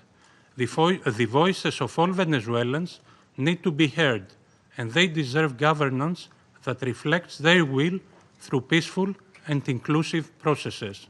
In this spirit, we will continue to support efforts aimed at achieving a peaceful, negotiated transition that ensures the will of all Venezuelans is fully respected. Greece stands ready to support all regional and international efforts aimed at the peaceful resolution of the crisis in line with the Charter of the United Nations and international law. I thank you. I thank the representative of Greece for this statement and now give the floor to the representative of Bolivarian Republic of Venezuela. Muchas gracias.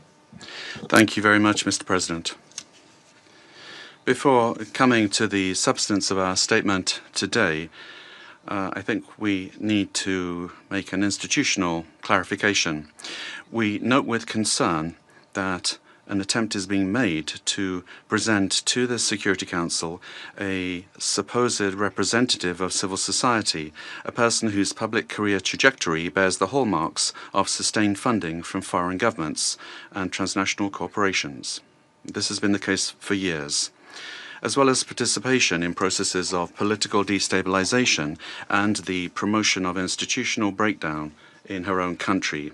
The instrumental use of this person to legitimize narratives of confrontation, justify the use of force, or minimize violations of international law does not contribute in any way to the purposes of this Council or to the strengthening of multilateralism.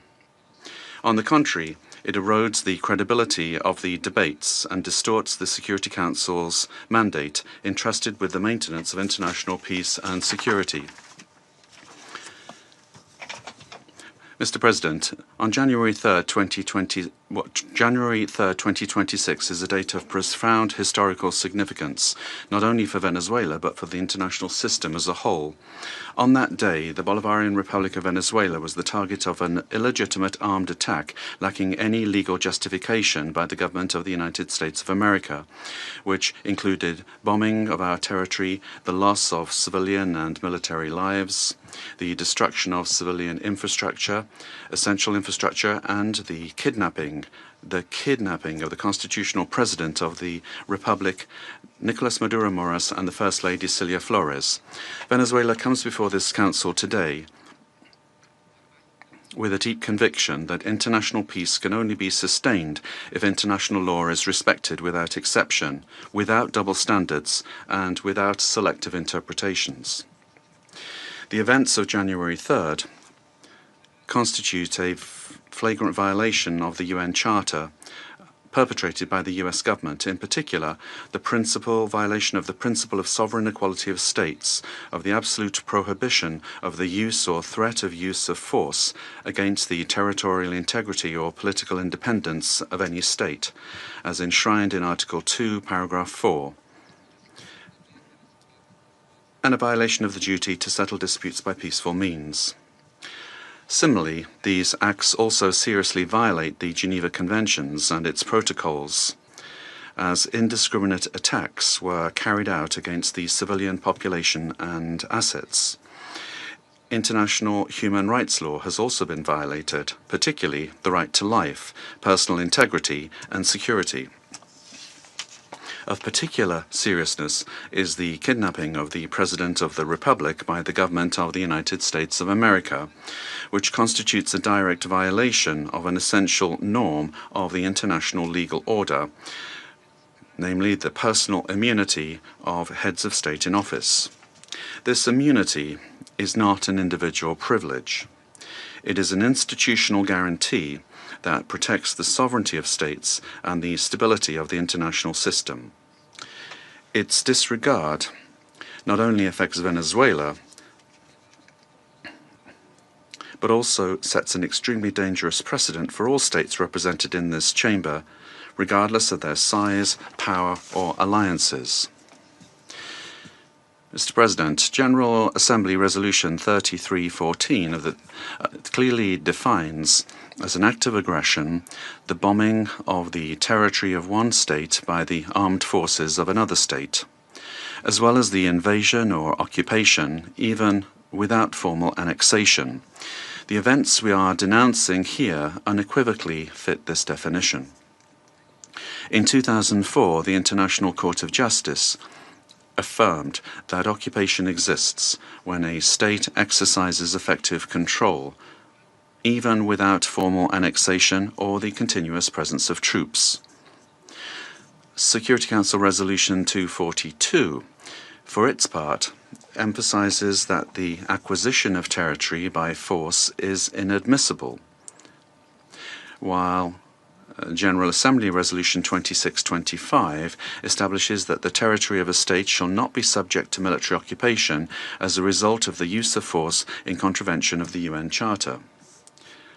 Allowing such acts to go without an effective answer would amount to normalizing the replacement of law by might, while eroding the very foundations of the collective security system.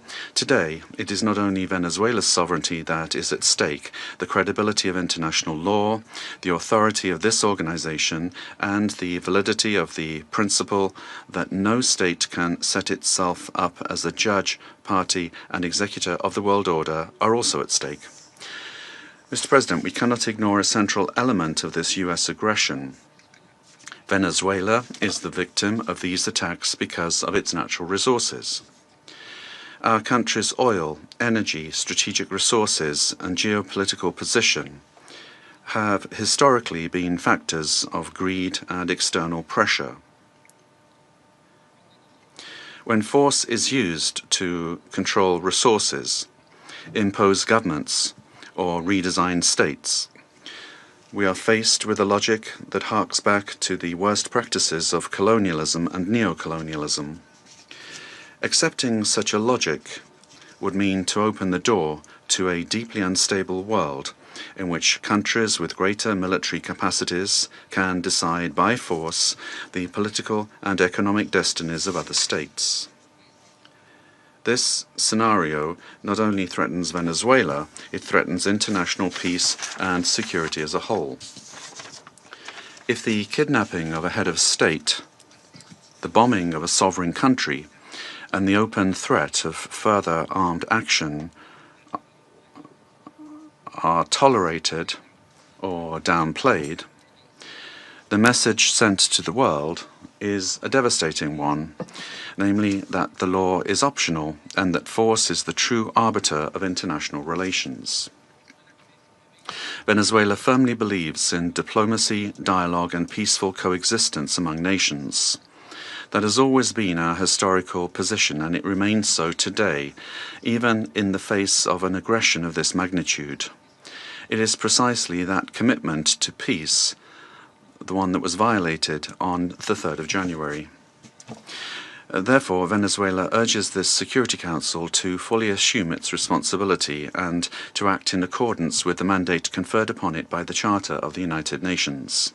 In that regard, we request, A, that the government of the United States of America be demanded to fully respect the immunities of President Nicolas Maduro and First Lady Celia Flores, as well as their immediate release and safe return to Venezuela. 2, that the use of force against the Bolivarian Republic of Venezuela be clearly and unequivocally condemned.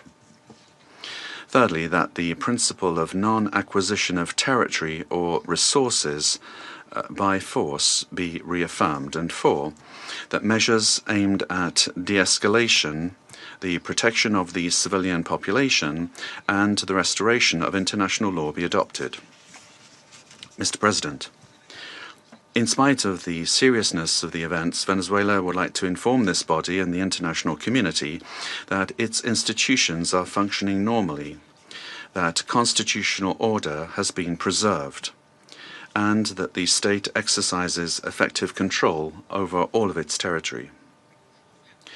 In accordance with our constitution, Executive Vice President Delcy Rodriguez is being sworn in as acting President of the Republic, thereby guaranteeing institutional continuity, stability, and internal peace. We wish to convey a message of serenity, confidence, and hope to the Venezuelan people. Venezuela is a nation that believes in peace, work, and dignity. Our commitment is to diplomacy and law, and the law is firm and unwavering. We defend our sovereignty without renouncing our values. We bet on dialogue without accepting imposition. We believe in a future of coexistence, development, and mutual respect among nations. We trust that this Security Council will rise to the historic moment facing humanity and choose the path of legality, collective responsibility, and peace. Thank you very much, Mr. President. I thank the representative of the Bolivarian Republic of Venezuela and now give the floor to the representative of Argentina. Buenos días. Good morning, and thank you very much, Mr. President.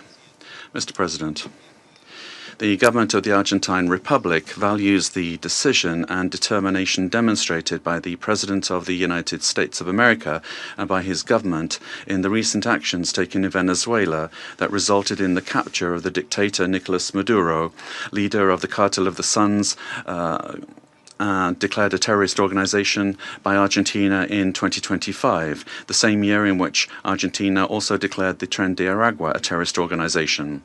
The Argentine Republic trusts that these events represent a decisive step forward against narco-terrorism that affects the region, and at the same time open a stage that will allow the Venezuelan people to fully recover democracy, the rule of law, and respect for human rights, in accordance with the principles of international law, and put an end to the oppression exercised for years by the authoritarian regime that plunged the Venezuelan people into poverty and forced 8 million Venezuelans to have to flee their country. Mr. President, the illegitimate regime of Nicolas Maduro has not only constituted a direct threat to Venezuelan citizens through the systematic violation of human rights, the appropriation of the country's resources, and the destruction of democratic institutions, but also to the entire region by leading and exporting its networks of drug trafficking and organized crime. Since the inauguration of President Javier Milei, Argentina has been clear and consistent in its position regarding this situation. We have unequivocally denounced the lack of freedoms and the serious human rights violations, and we have actively contributed with the determination and responsibility to international efforts aimed at the return of democracy in Venezuela. In March 2024, when others opted for inaction or ambiguity, Argentina granted diplomatic asylum to 6 Venezuelan opposition leaders, assuming an enormous challenge for our representation in Caracas. Subsequently, after denouncing the fraudulent nature of the result announced in the 28 July 2024 elections and recognizing Edmundo González Urrutia as president-elect, Argentina was expelled from Venezuela. Our embassy, where the asylum seekers remained, was subject to a permanent siege. Despite these pressures, the Argentine Republic maintained its unwavering conviction to continue denouncing the situation in Venezuela and to act in every available international forum so that Venezuela could once again embrace freedom and democracy. Mr. President, this is not the first time that Argentina has addressed this Security Council regarding the situation in Venezuela. On the 23rd of December last, we expressed our deep concern over institutional and humanitarian deteriorating situation, noting the effects of the illegitimate regime of Nicolas Maduro transcended the domestic sphere and negatively affected regional stability, constituting a concrete threat to hemispheric security. In the same vein, President Milei stated at the Mercosur summit that Argentina welcomed the pressure from the United States aimed at freeing the Venezuelan people. Today, the international community faces a new scenario that poses a dual challenge: to support a genuine democratic transition in Venezuela and to contribute to the lasting restoration of peace and security in our region. Faced with both challenges, the Argentine Republic stands ready and willing to cooperate. We reaffirm our firm commitment to the full restoration of institutional normalcy and the rule of law in Venezuela, always safeguarding the freedom, human dignity, and prosperity of the brotherly Venezuelan people, as well as our determination to continue fighting against the scourge of narco-terrorism and those who contribute to its financing. The process that begins today requires the firm and coordinated commitment of all those countries that have accompanied the Venezuelan people in their long struggle, so that Venezuela can leave behind more than 2 decades of political, humanitarian, and social crisis, and can finally be reunited with freedom, democracy, respect for human rights, and economic prosperity. Mr. President, finally, the Argentine Republic requests that the authorities responsible for administering the transition in Venezuela contribute to the immediate release of the Argentine citizen Nahuel Gallo, who has been in a situation of enforced disappearance since the 8th of December 2024, in clear violation of his human rights, and that his prompt and safe return to our country be guaranteed. Thank you. I thank the representative of Argentina and now give the floor to the representative of Chile. Thank you, Mr. President. Chile would like to thank Somalia for convening this informational briefing under the item Threats to International Peace and Security. We'd also like to thank Madam Rosemary DiCarlo, USG for Political and Peacebuilding Affairs, as well as the briefings from Mr. Jeffrey Sachs and Ms. Mercedes de Freitas. President, Chile would like to express our deep concern and firm condemnation of the unilateral military action taken by the United States in the territory of the Bolivarian Republic of Venezuela. We also reiterate consistently our firm commitment to respect for international law, sovereignty and territorial integrity of states, and the peaceful settlement of disputes, the prohibition of the threat or the use of the threat of force, and full respect for human rights. These affirmations are accepted by the majority, and they must maintain their importance in order to preserve international peace and security. We said this on the 23rd of December when we took the floor, and we reiterate this today. Chile does not recognize the Maduro regime, but serious violations of human rights being faced by Venezuela do not have a military solution. They can only be addressed through peaceful, gradual, and inclusive measures that will take into account the legitimate aspirations of the Venezuelan people.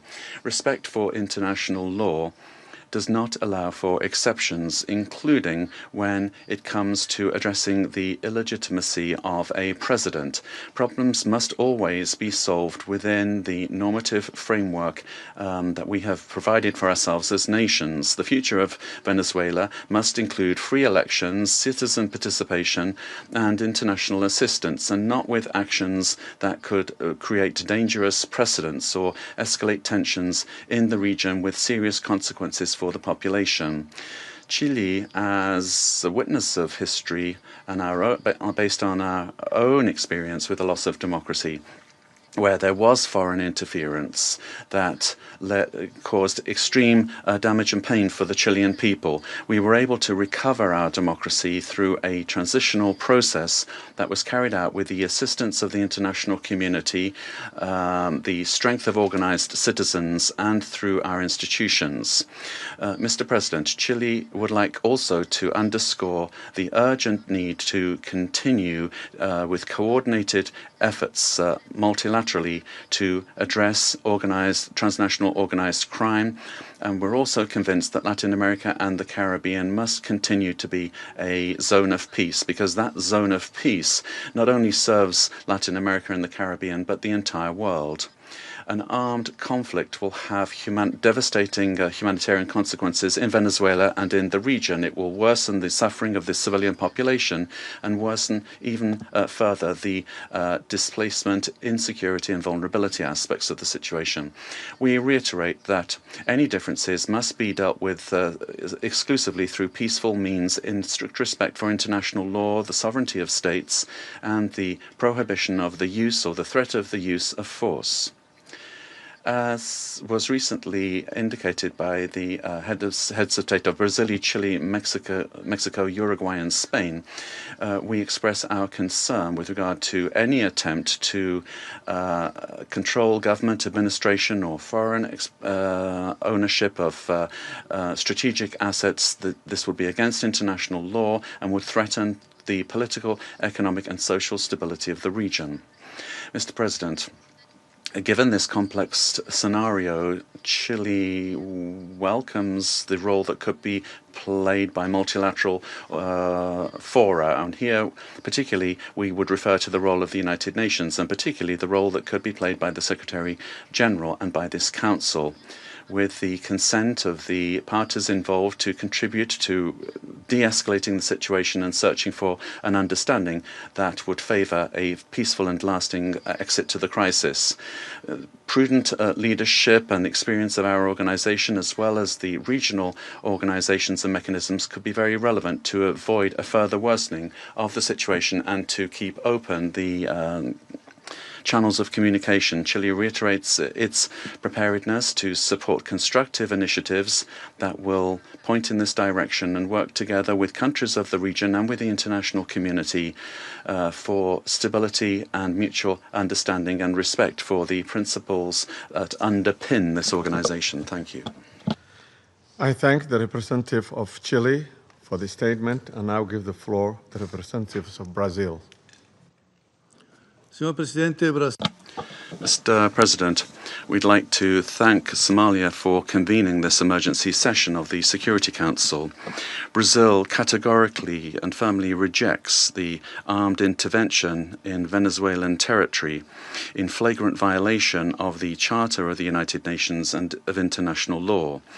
The bombings on Venezuelan territory and the capture of its president cross an unacceptable line. These acts constitute a very serious affront to the sovereignty of Venezuela and set an extremely dangerous precedent for the entire international community. The Charter of the United Nations establishes as a pillar of the international order the prohibition of the use of force against the territorial integrity or political independence of any state, except in the circumstances strictly provided for therein. The acceptance of actions of this nature would inexorably lead to a scenario marked by violence, disorder, and the erosion of multilateralism, to the detriment of international law and institutions. The effects of the weakening of international governance and cooperation mechanisms are already evident.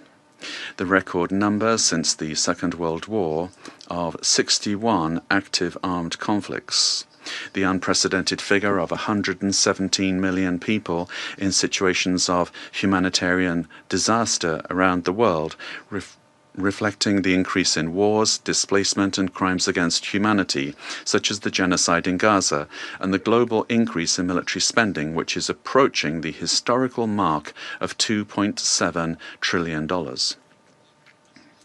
As Brazil has reiterated on numerous occasions, the norms that govern coexistence among states are mandatory and universal. They do not admit exceptions based on ideological, geopolitical, political, economic, or any other kind of interests or projects. They do not admit that the exploitation of natural or economic resources justifies the use of force or the illegal change of a government. The multipolar world of the 21st century, which promotes peace and prosperity, must not be confused with spheres of influence. We cannot accept the argument that the end justifies the means.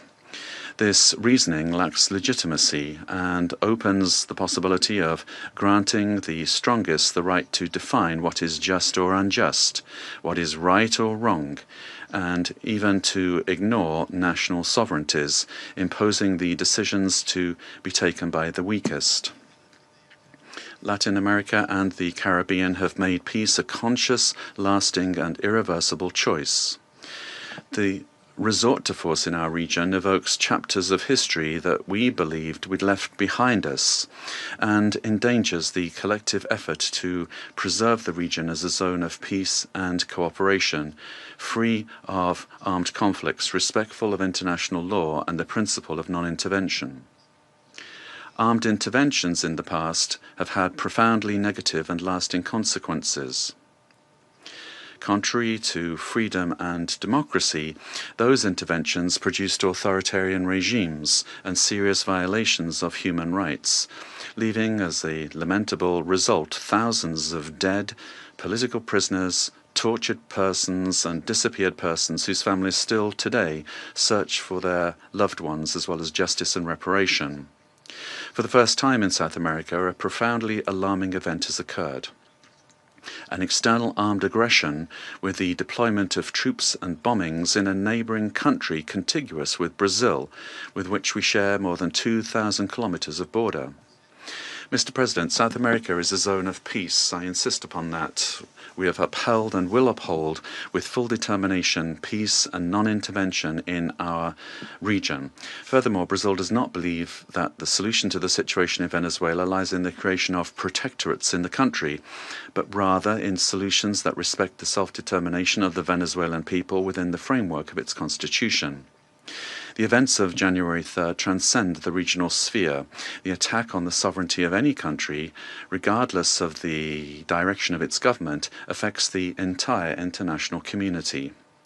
This and other cases of armed intervention against the sovereignty of a country, its territorial integrity, or its institutions must be vehemently condemned.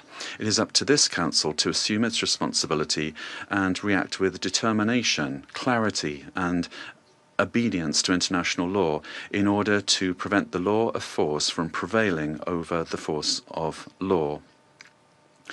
Brazil trusts that the future of Venezuela will be built by the Venezuelan people through dialogue, without external interference, and within the framework of international law. Thank you. For Brazil, for the statement, and now give the floor to the representative of Mexico.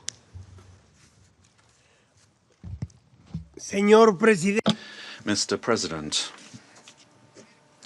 thank you for having convened this emergency meeting of the Council.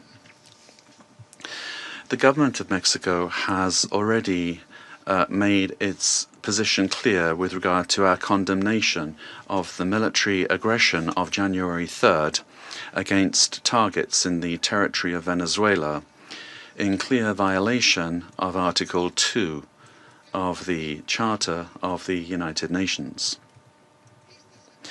These actions must not be allowed, as they constitute a severe blow to the Charter and to multilateralism. Mexico would like to clarify the following points. 4 points. Number one, the prohibition of the threat or the use of force against the sovereignty, territorial integrity, or political independence of any state is the foundation of international law, regardless of the country or the government involved. 2.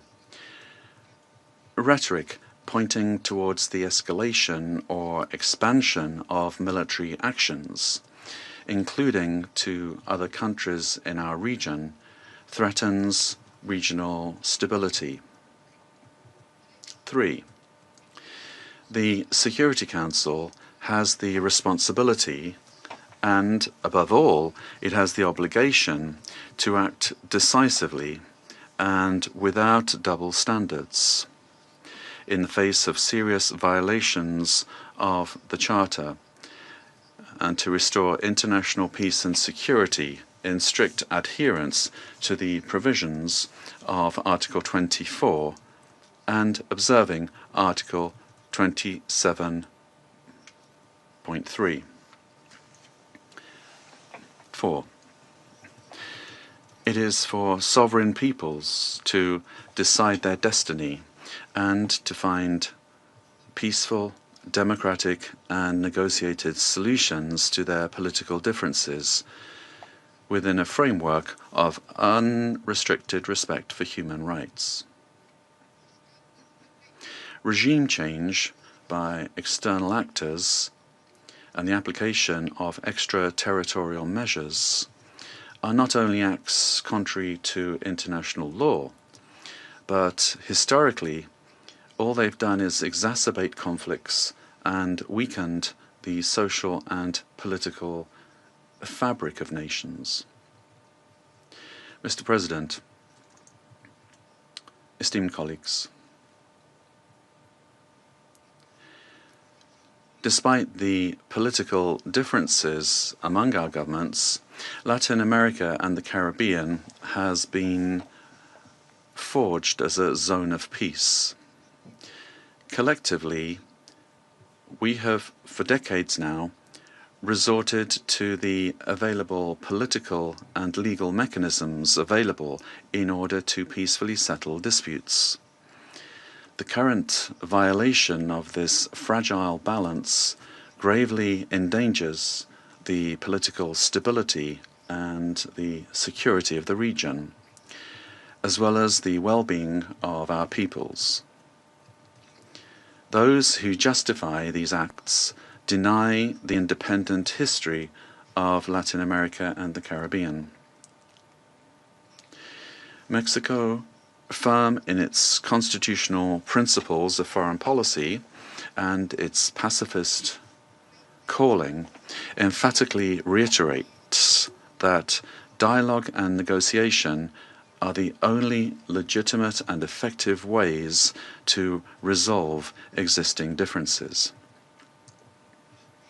I reiterate the call of the President of Mexico for the UN to do more to resolve this and other conflicts, including through the good offices of its Secretary General.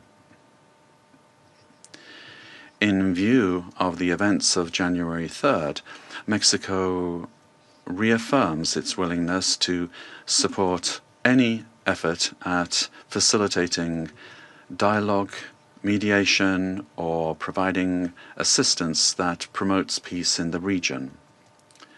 Finally, we cannot overlook the fact that this session of the Council has been held only now, when what we face is a serious situation that puts international peace and security at risk. Thank you. I thank the representative of Mexico for his statement and now give the floor to the representative of Paraguay. Gracias, señor presidente. Thank you, Mr. President.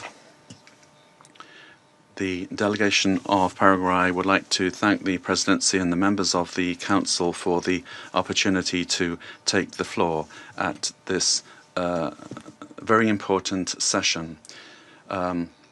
Paraguay has already pointed out the situation with regard to Venezuela under President Maduro and the Cartel de los Soles and the criminal organization that was formally declared as such by our national authorities, and his continued presence was a threat to the region.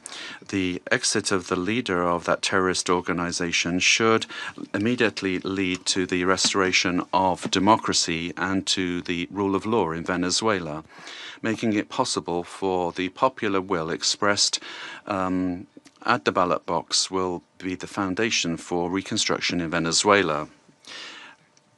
We would also urgently call for the release of all political prisoners that are still in the prisons of that country, and we reiterate that a return to democratic institutions in Venezuela and the possibility for the legitimately elected authorities to resume their functions are fundamental steps for stability in the region.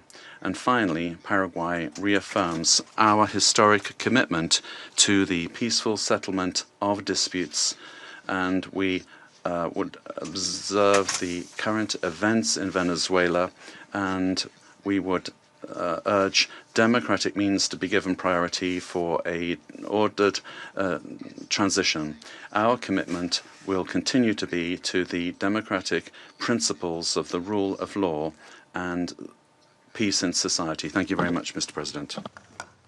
I thank the representative of Paraguay for his statement, and now give the floor to the representative of Cuba. Gracias, señor presidente. Thank you, Mr. President. Mr. President, Cuba aligns itself with the statement to be delivered by Eritrea on behalf of the group of friends of the United Nations and Uganda on behalf of the non-aligned movement. Since September of last year, Cuba has been denouncing the hegemonic and criminal plans of the United States and its aggressive projection against Venezuela and the region. We have clearly been exposed to the serious and unpredictable consequences of the irresponsible conduct of the U.S. government for the political, social, and economic stability of Latin America and the Caribbean, and more generally, for international peace and stability. On the 23rd of December, in this very body, we set out the sequence and escalation of actions carried out by the United States with the aim of overthrowing by force the legitimate and constitutional government of Venezuela and destroying the civic military union. The United States resorted to various maneuvers to materialize its plans for domination, including vile extrajudicial executions and acts of piracy, maritime terrorism against oil tankers and their crews in international waters of the Caribbean Sea, as well as the imposition of an illegal naval blockade against Venezuela and the politically motivated designation of its legitimate government as a foreign terrorist organization. Previously, it had subjected that country to prolonged unilateral coercive measures, economic asphyxiation, smear campaigns, and attacks against some of its important institutions, exposing it to a cruel psychological war. With absolute disrespect for the Charter of the United Nations and international law, including relevant resolutions adopted by this Council and by the General Assembly, on January the 3rd, United States military forces attacked Venezuela with total brutality and treachery, and in an unacceptable and barbaric act kidnapped its legitimate president, Nicolas Maduro, and his companion, Celia Flores. Cuba condemns in the strongest terms the military aggression of the United States against Venezuela, while categorically reiterating its absolute support and solidarity with the Venezuelan people, and joins the demand that the government of the United States release the constitutional president, Nicolas Maduro Moros, and his companion, Celia Flores. In the criminal attack perpetrated by the United States, 32 Cubans lost their lives in combat actions. They were carrying out missions on behalf of the Revolutionary Armed Forces and the Ministry of the Interior at the request of counterpart bodies of that country.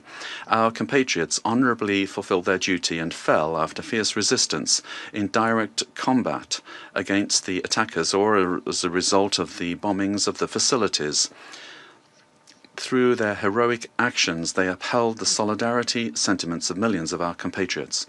Mr. President, the cowardly U.S. aggression against Venezuela is a criminal act in violation of international law and the UN Charter. It constitutes a dangerous escalation of the sustained war campaign waged for years by the United States against that sister nation, which intensified since September 2025 with the aggressive naval deployment in the Caribbean Sea under mendacious pretexts and unfounded accusations without any evidence whatsoever. The U.S. military attack against Venezuela has no justification whatsoever. It does not respond to any provocation, nor does it possess legitimacy. It is based on the aberrant doctrine of peace through force and undermines the stability and peace that have characterized our Latin American and Caribbean region for years. It seeks to promote a change in the constitutional order of the Bolivarian Republic of Venezuela, freely chosen by its people. Its ultimate objective is not the false narrative of combating drug trafficking, but control over Venezuela's land and natural resources, as has been openly and shamelessly declared by President Trump and his Secretary of State. This is an imperialist and fascist aggression with objectives of domination that seeks to revive the U.S. hegemonic ambitions over our America, anchored in the outdated Monroe Doctrine. It also seeks to intimidate and subjugate the governments of Latin America and the Caribbean. Cuba calls for an urgent reaction from the international community against this criminal attack on Venezuela, a peaceful nation that has not attacked the United States or any other country.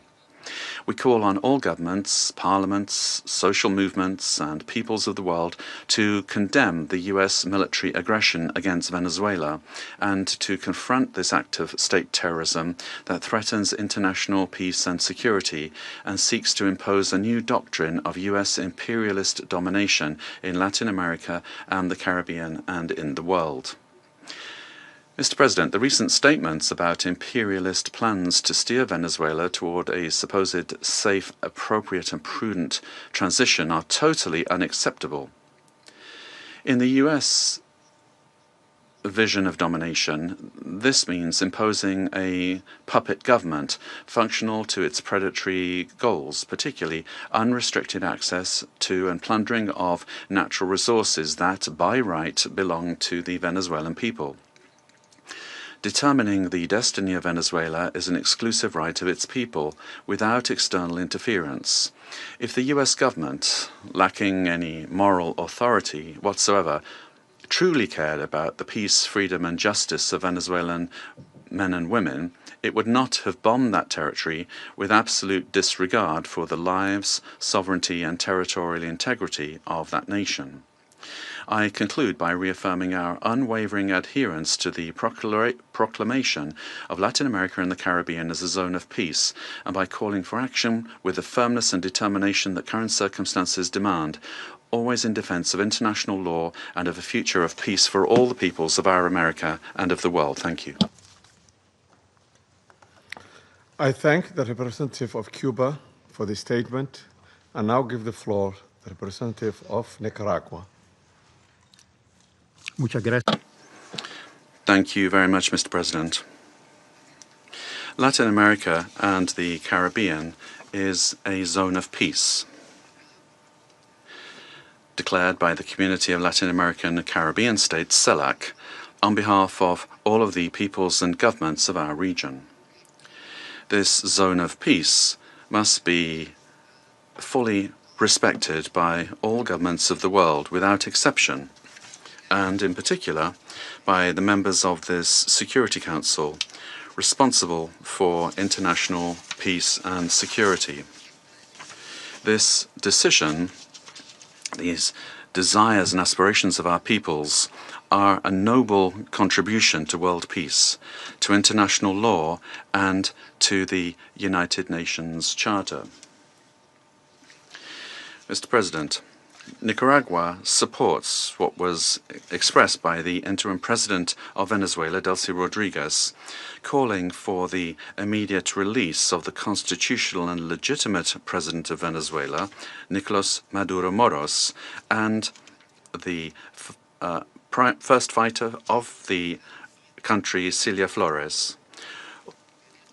All member states of the United Nations have the duty to respect international law, the spirit, the purposes and principles of the United Nations Charter, the right to sovereignty, self-determination, territorial integrity of states, non-interference, and peaceful coexistence. The Venezuelan people are a dignified people, the people of Bolivar, of Chavez, and of Maduro, and they have never bowed the knee. They defend their right to sovereignty and their right to peace. Nicaragua will always stand with Venezuela. Peace has been deeply damaged, and the human family, the community of nations, the peoples of the world. We urge all of you to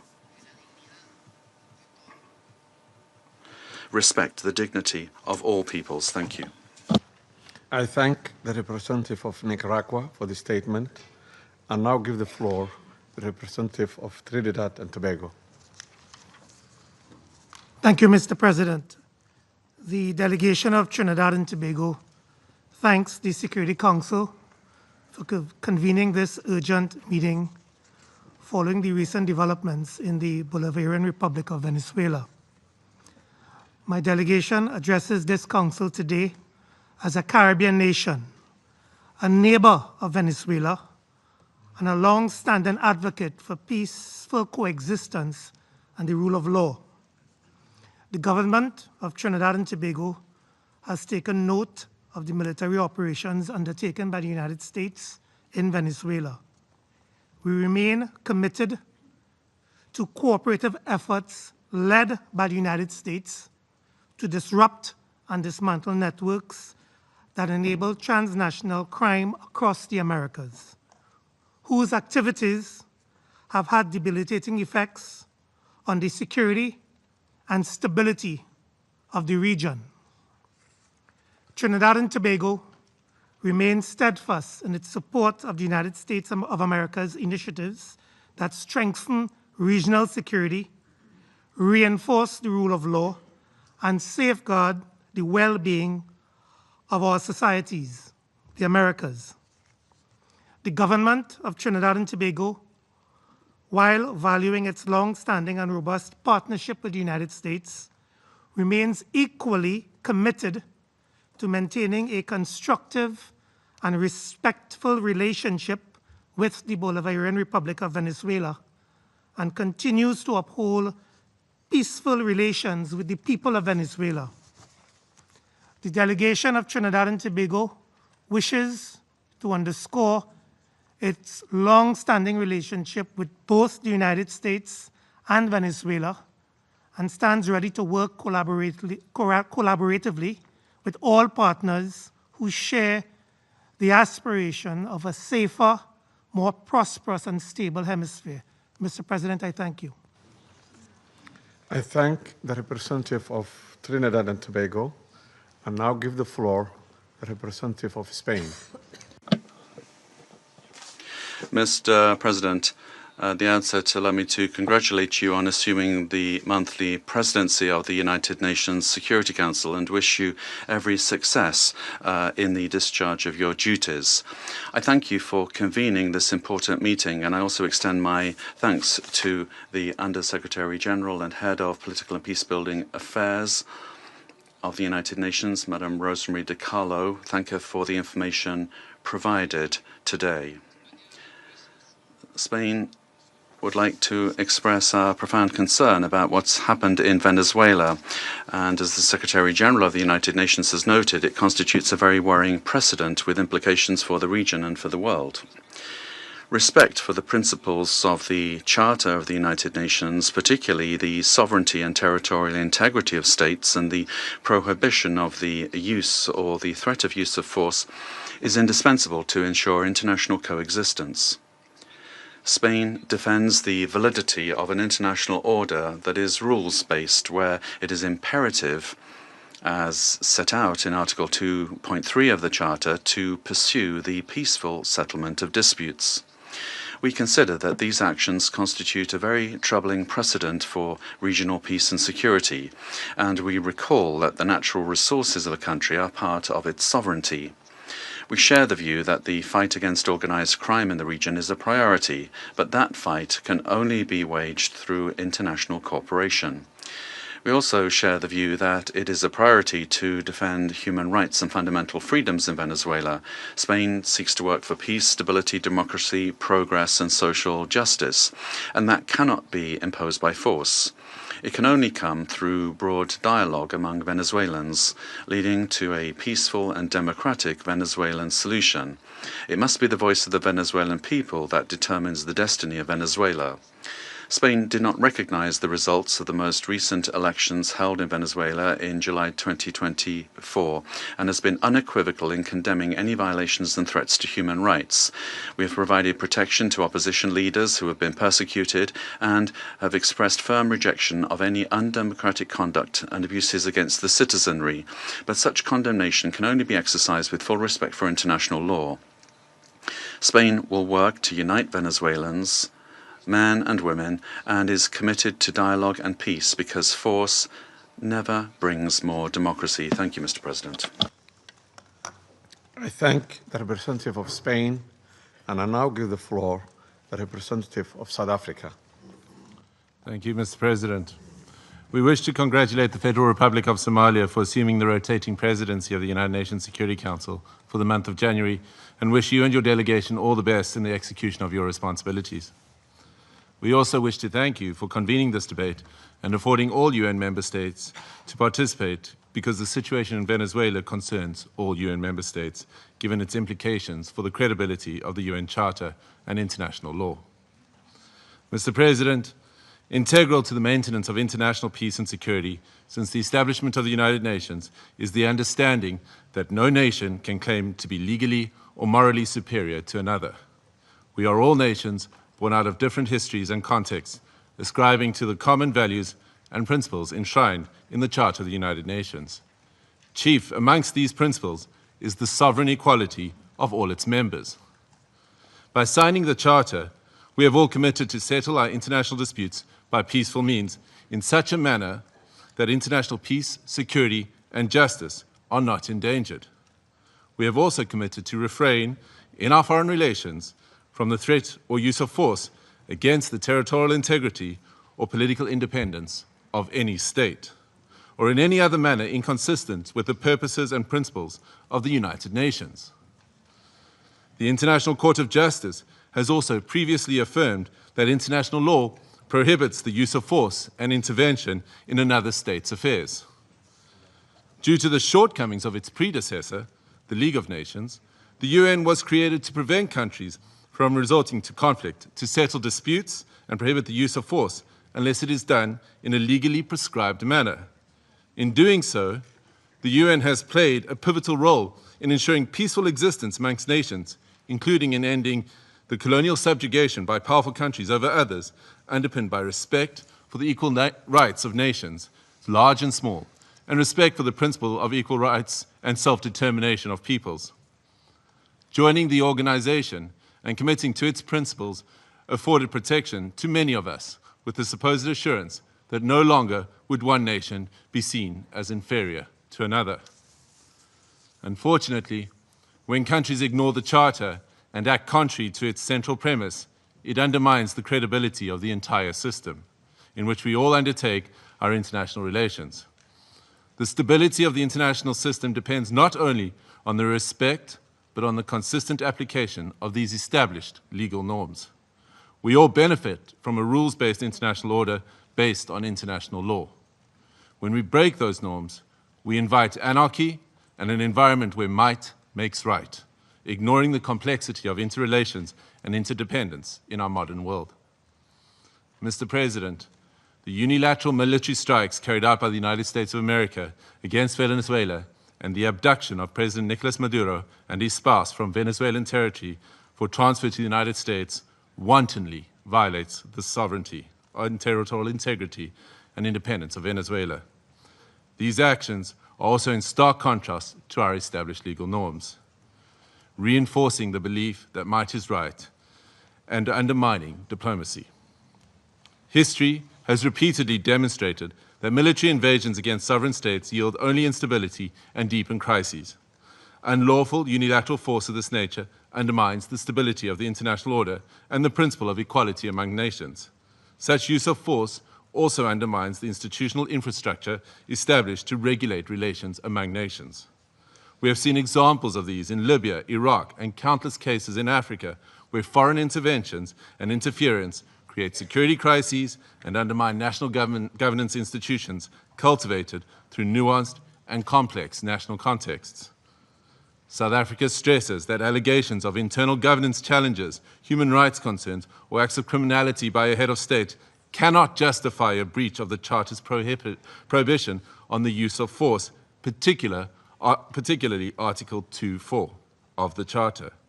The peaceful resolution of disputes and internal matters must proceed in accordance with international law and through multilateral mechanisms. Additionally, under international law, a state has exclusive jurisdiction over persons and conduct within its own territory. Any enforcement of domestic law, including arrest by one state within the territory of another state without the state's consent, is an unlawful violation of sovereignty. There are recourse mechanisms at the disposal of states to implement international law. This includes taking action by bringing a case before the International Court of Justice or seeking action from the Security Council.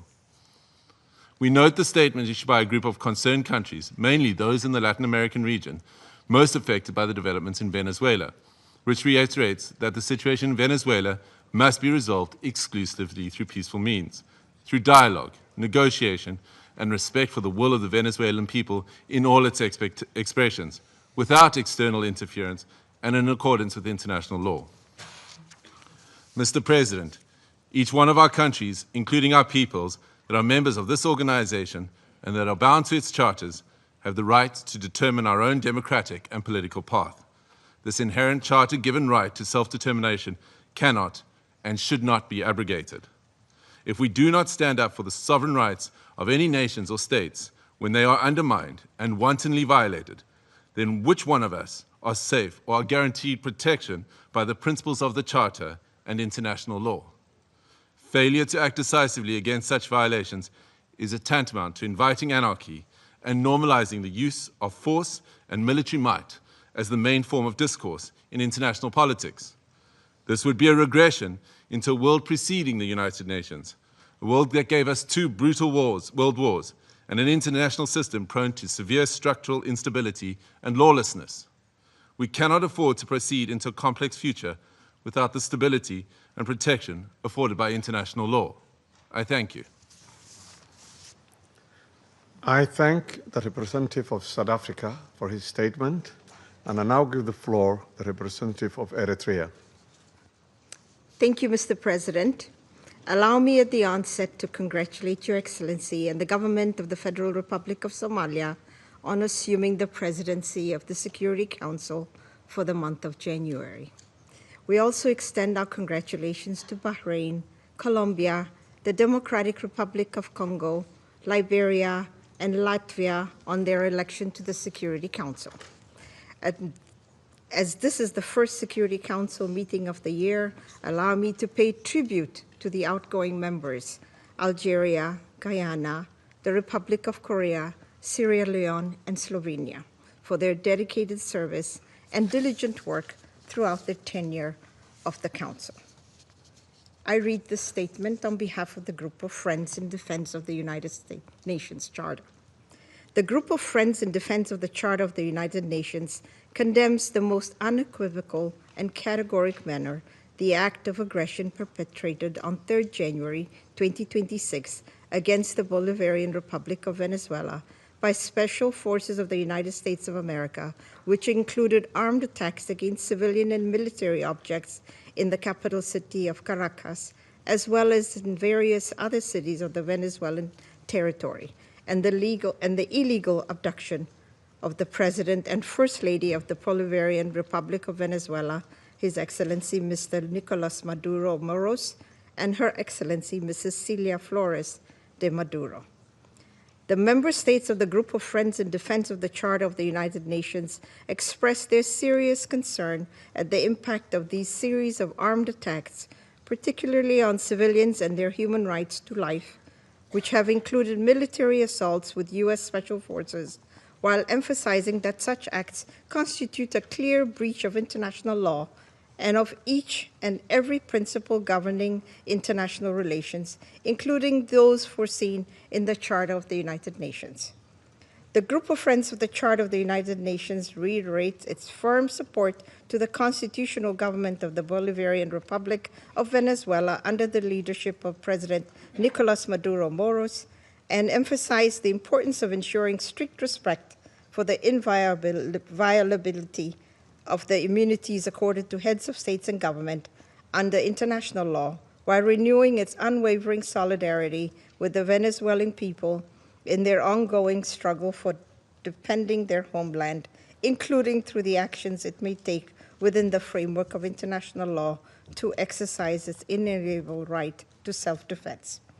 The member states of the Group of Friends in Defense of the Charter of the United Nations demand for the immediate cessation of all hostilities against the Bolivarian Republic of Venezuela, for the full respect for the sovereignty, territorial integrity, political independence, and inalienable right to self-determination of the Bolivarian Republic of Venezuela, for the immediate return of President Nicolas Maduro and First Lady Celia Flores de Maduro to the Venezuelan national territory, and for those responsible for these acts of aggression to be held accountable.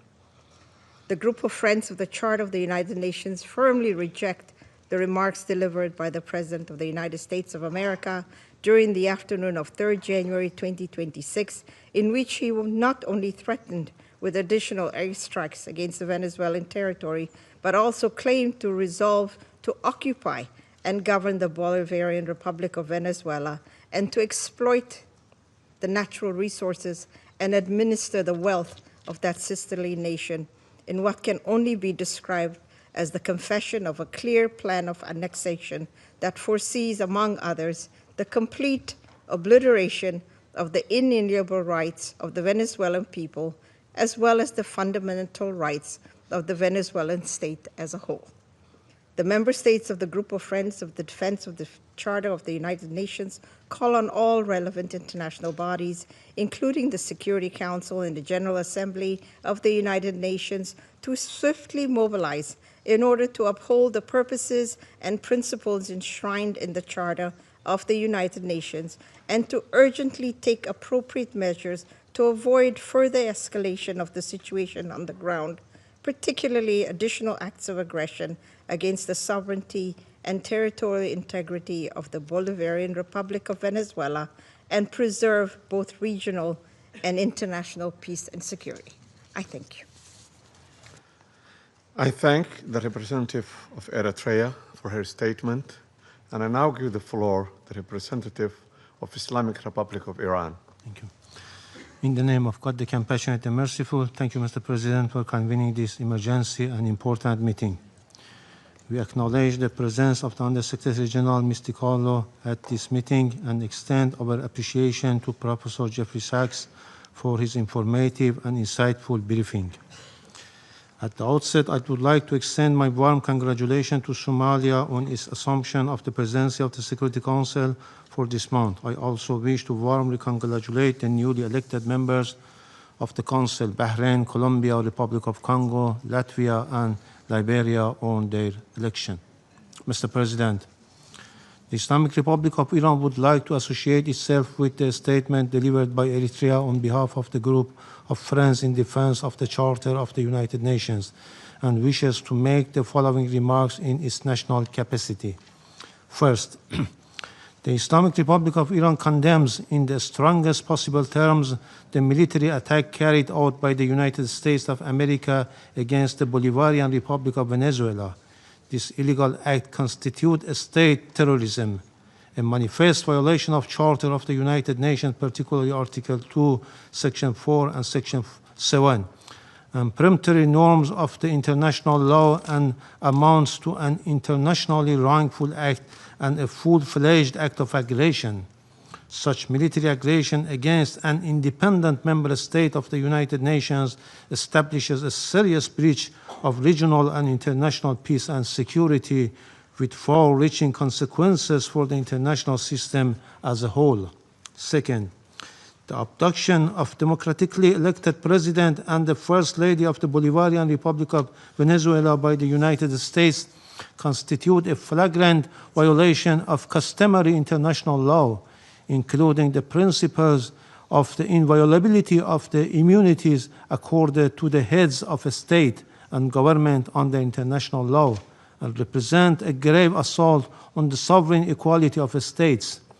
The Islamic Republic of Iran recalls Venezuela's inherent right to self-defense and underscored the legal responsibility of the United Nations, in particular the Security Council, to take immediate measures to halt this unlawful aggression and to ensure accountability for all those responsible. Iran also affirms its full support for the people and legitimates the elected government of the Bolivarian Republic of Venezuela. Third, the United States is openly seeking to substitute its domestic law for international law and the Charter of the United Nations. This represents a serious warning to the international community and to all member states. Such unlawful conduct strikes at the very foundations of the Charter-based international legal order and establishes a dangerous precedent that must be categorically and unequivocally rejected. The so-called declared U.S. policy of peace through strength prescribed the law of the jungle and the rule of force instead of rule of law, and if tolerated and normalized, would render the collective security system established by the Charter ineffective and devoid of purpose. Fourth, the continued inaction and paralysis of the Security Council in the face of the explicit threat and act of aggression by the United States have fostered a dangerous climate of impunity. It has emboldened the United States to persist in unlawful conduct that poses a grave threat to regional and international peace and security. In recent days, the President of the United States had repeatedly issued public threat of the use of force against the Islamic Republic of Iran in manifest violation of Article 2 of the Charter of the United Nations. At the same time, the United States is shedding crocodile tears for the Iranian people and hypocritically claims to support them while maintaining a well-documented record of intervention, the use of force, and the imposition of unlawful unilateral coercive measures against Iran. This includes its direct political, military, and operational support and involvement for Israeli regime unlawful joint war of aggression against Iran between 13 and 24 June 2025, which resulted in loss of civilian life, attacks on civilian infrastructure, and serious violations of fundamental human rights of the Iranian people. Iran reaffirms its inherent right to defend its sovereignty, territorial integrity, and national security, and to protect its people against any foreign interference. The United States of America will bear full responsibility for consequences arising from its unlawful threats and any ensuing escalation. Finally, we unequivocally reject the baseless allegation and unwarranted reference made to Iran by the representative of the United States at this meeting. The facts on the ground are clear, speak loudly for themselves, and cannot be concealed by political rhetoric or manufactured narrative. I thank you. I thank the representative of Islamic Republic of Iran and now give the floor to the representative of Uganda. Thank you, Mr. President. I have the honor to deliver this statement on behalf of the Non-Aligned Movement, NAM, representing 121 member states united by the shared principle of respect for the sovereignty and territorial integrity of all nations. The Coordinating Bureau of the Non-Aligned Movement, NAM, categorically condemns the act of aggression perpetuated by the United States of America against the Bolivian Republic of Venezuela since the early hours of 3rd January 2026, which included armed attacks against civilian and military locations in the capital city of Caracas, as well as in various other cities of the Venezuelan territory. The Coordinating Bureau of the Non-Aligned Movement notes that attacks in question, which blatantly violate the purposes and the principles enshrined in the Charter of the United Nations, as well as the norms of the international law, constitute an act of war against the Bolivian Republic of Venezuela that undermines both regional and international peace, security, and stability, while also threatening the very right to life of the Venezuelan people. excuse me, the Coordinating Bureau of the Non-Aligned Movement demands the immediate cessation of all hostilities against the Bolivian Republic of Venezuela, the full respect of the sovereignty, territorial integrity, political independence, and inalienable rights to the self-determination of Bolivian Republic of Venezuela, and that those responsible for those ongoing acts of aggression to be held accountable. The Coordinating Bureau of the Non-Aligned Movement reaffirms the inviolability of the immunities accorded to the heads of states and government under international law, which constitute a fundamental pillar of sovereign equality, peace, coexistence, and stable international relations. These immunities, firmly rooted in customary international law and consistent with the purposes and principles of the Charter of the United Nations, must be respected universally without discrimination, and any actions or measures that undermine or selectively disregard them risk eroding multilateralism, destabilizing international relations, and weakening the international legal order. Excuse me. Mr. President, the Coordinating Bureau of the Non-Aligned Movement reiterates its full solidarity with the people and government of the Bolivian Republic of Venezuela at this critical time, and insists that military solutions are not viable avenues for addressing any issues that may be of concern between members of the international community. I thank you, Mr. President. I thank the representative of Uganda for the statement.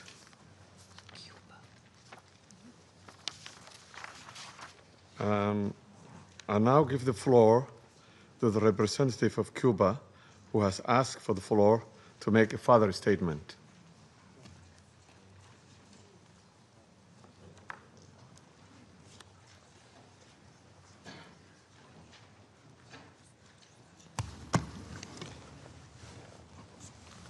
Gracias, señor presidente. Thank you, Mr. President. Mr. President, my delegation feels it must take the floor again to respond to the unfounded accusations formulated by the United States against Cuba. We are indignant that those that have led unilateral aggressions and systematic violations of international law pretend to judge other sovereign states with a totally immoral and irresponsible attitude lacking respect. We fundamentally reject the accusations that Cuba has intelligence assets in Venezuela.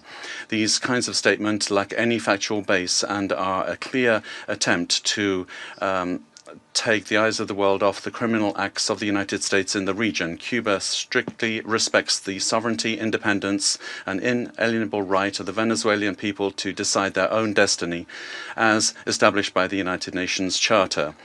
Cooperation between both countries is in multiple spheres, has legitimate bases, and is based on bilateral agreements signed by both parties. As has been declared by the revolutionary government, the 32 combatants that fell in terrorist acts perpetrated by the United States were in missions of the revolutionary forces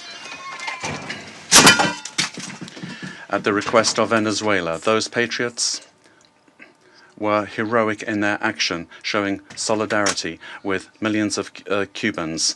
These accusations attempt to suggest that Cuba is involved in this way in Venezuela. We categorically reject that. Thank you. I thank the representative of Cuba for the statement. There is no more names inscribed on the list of speakers. The meeting is adjourned.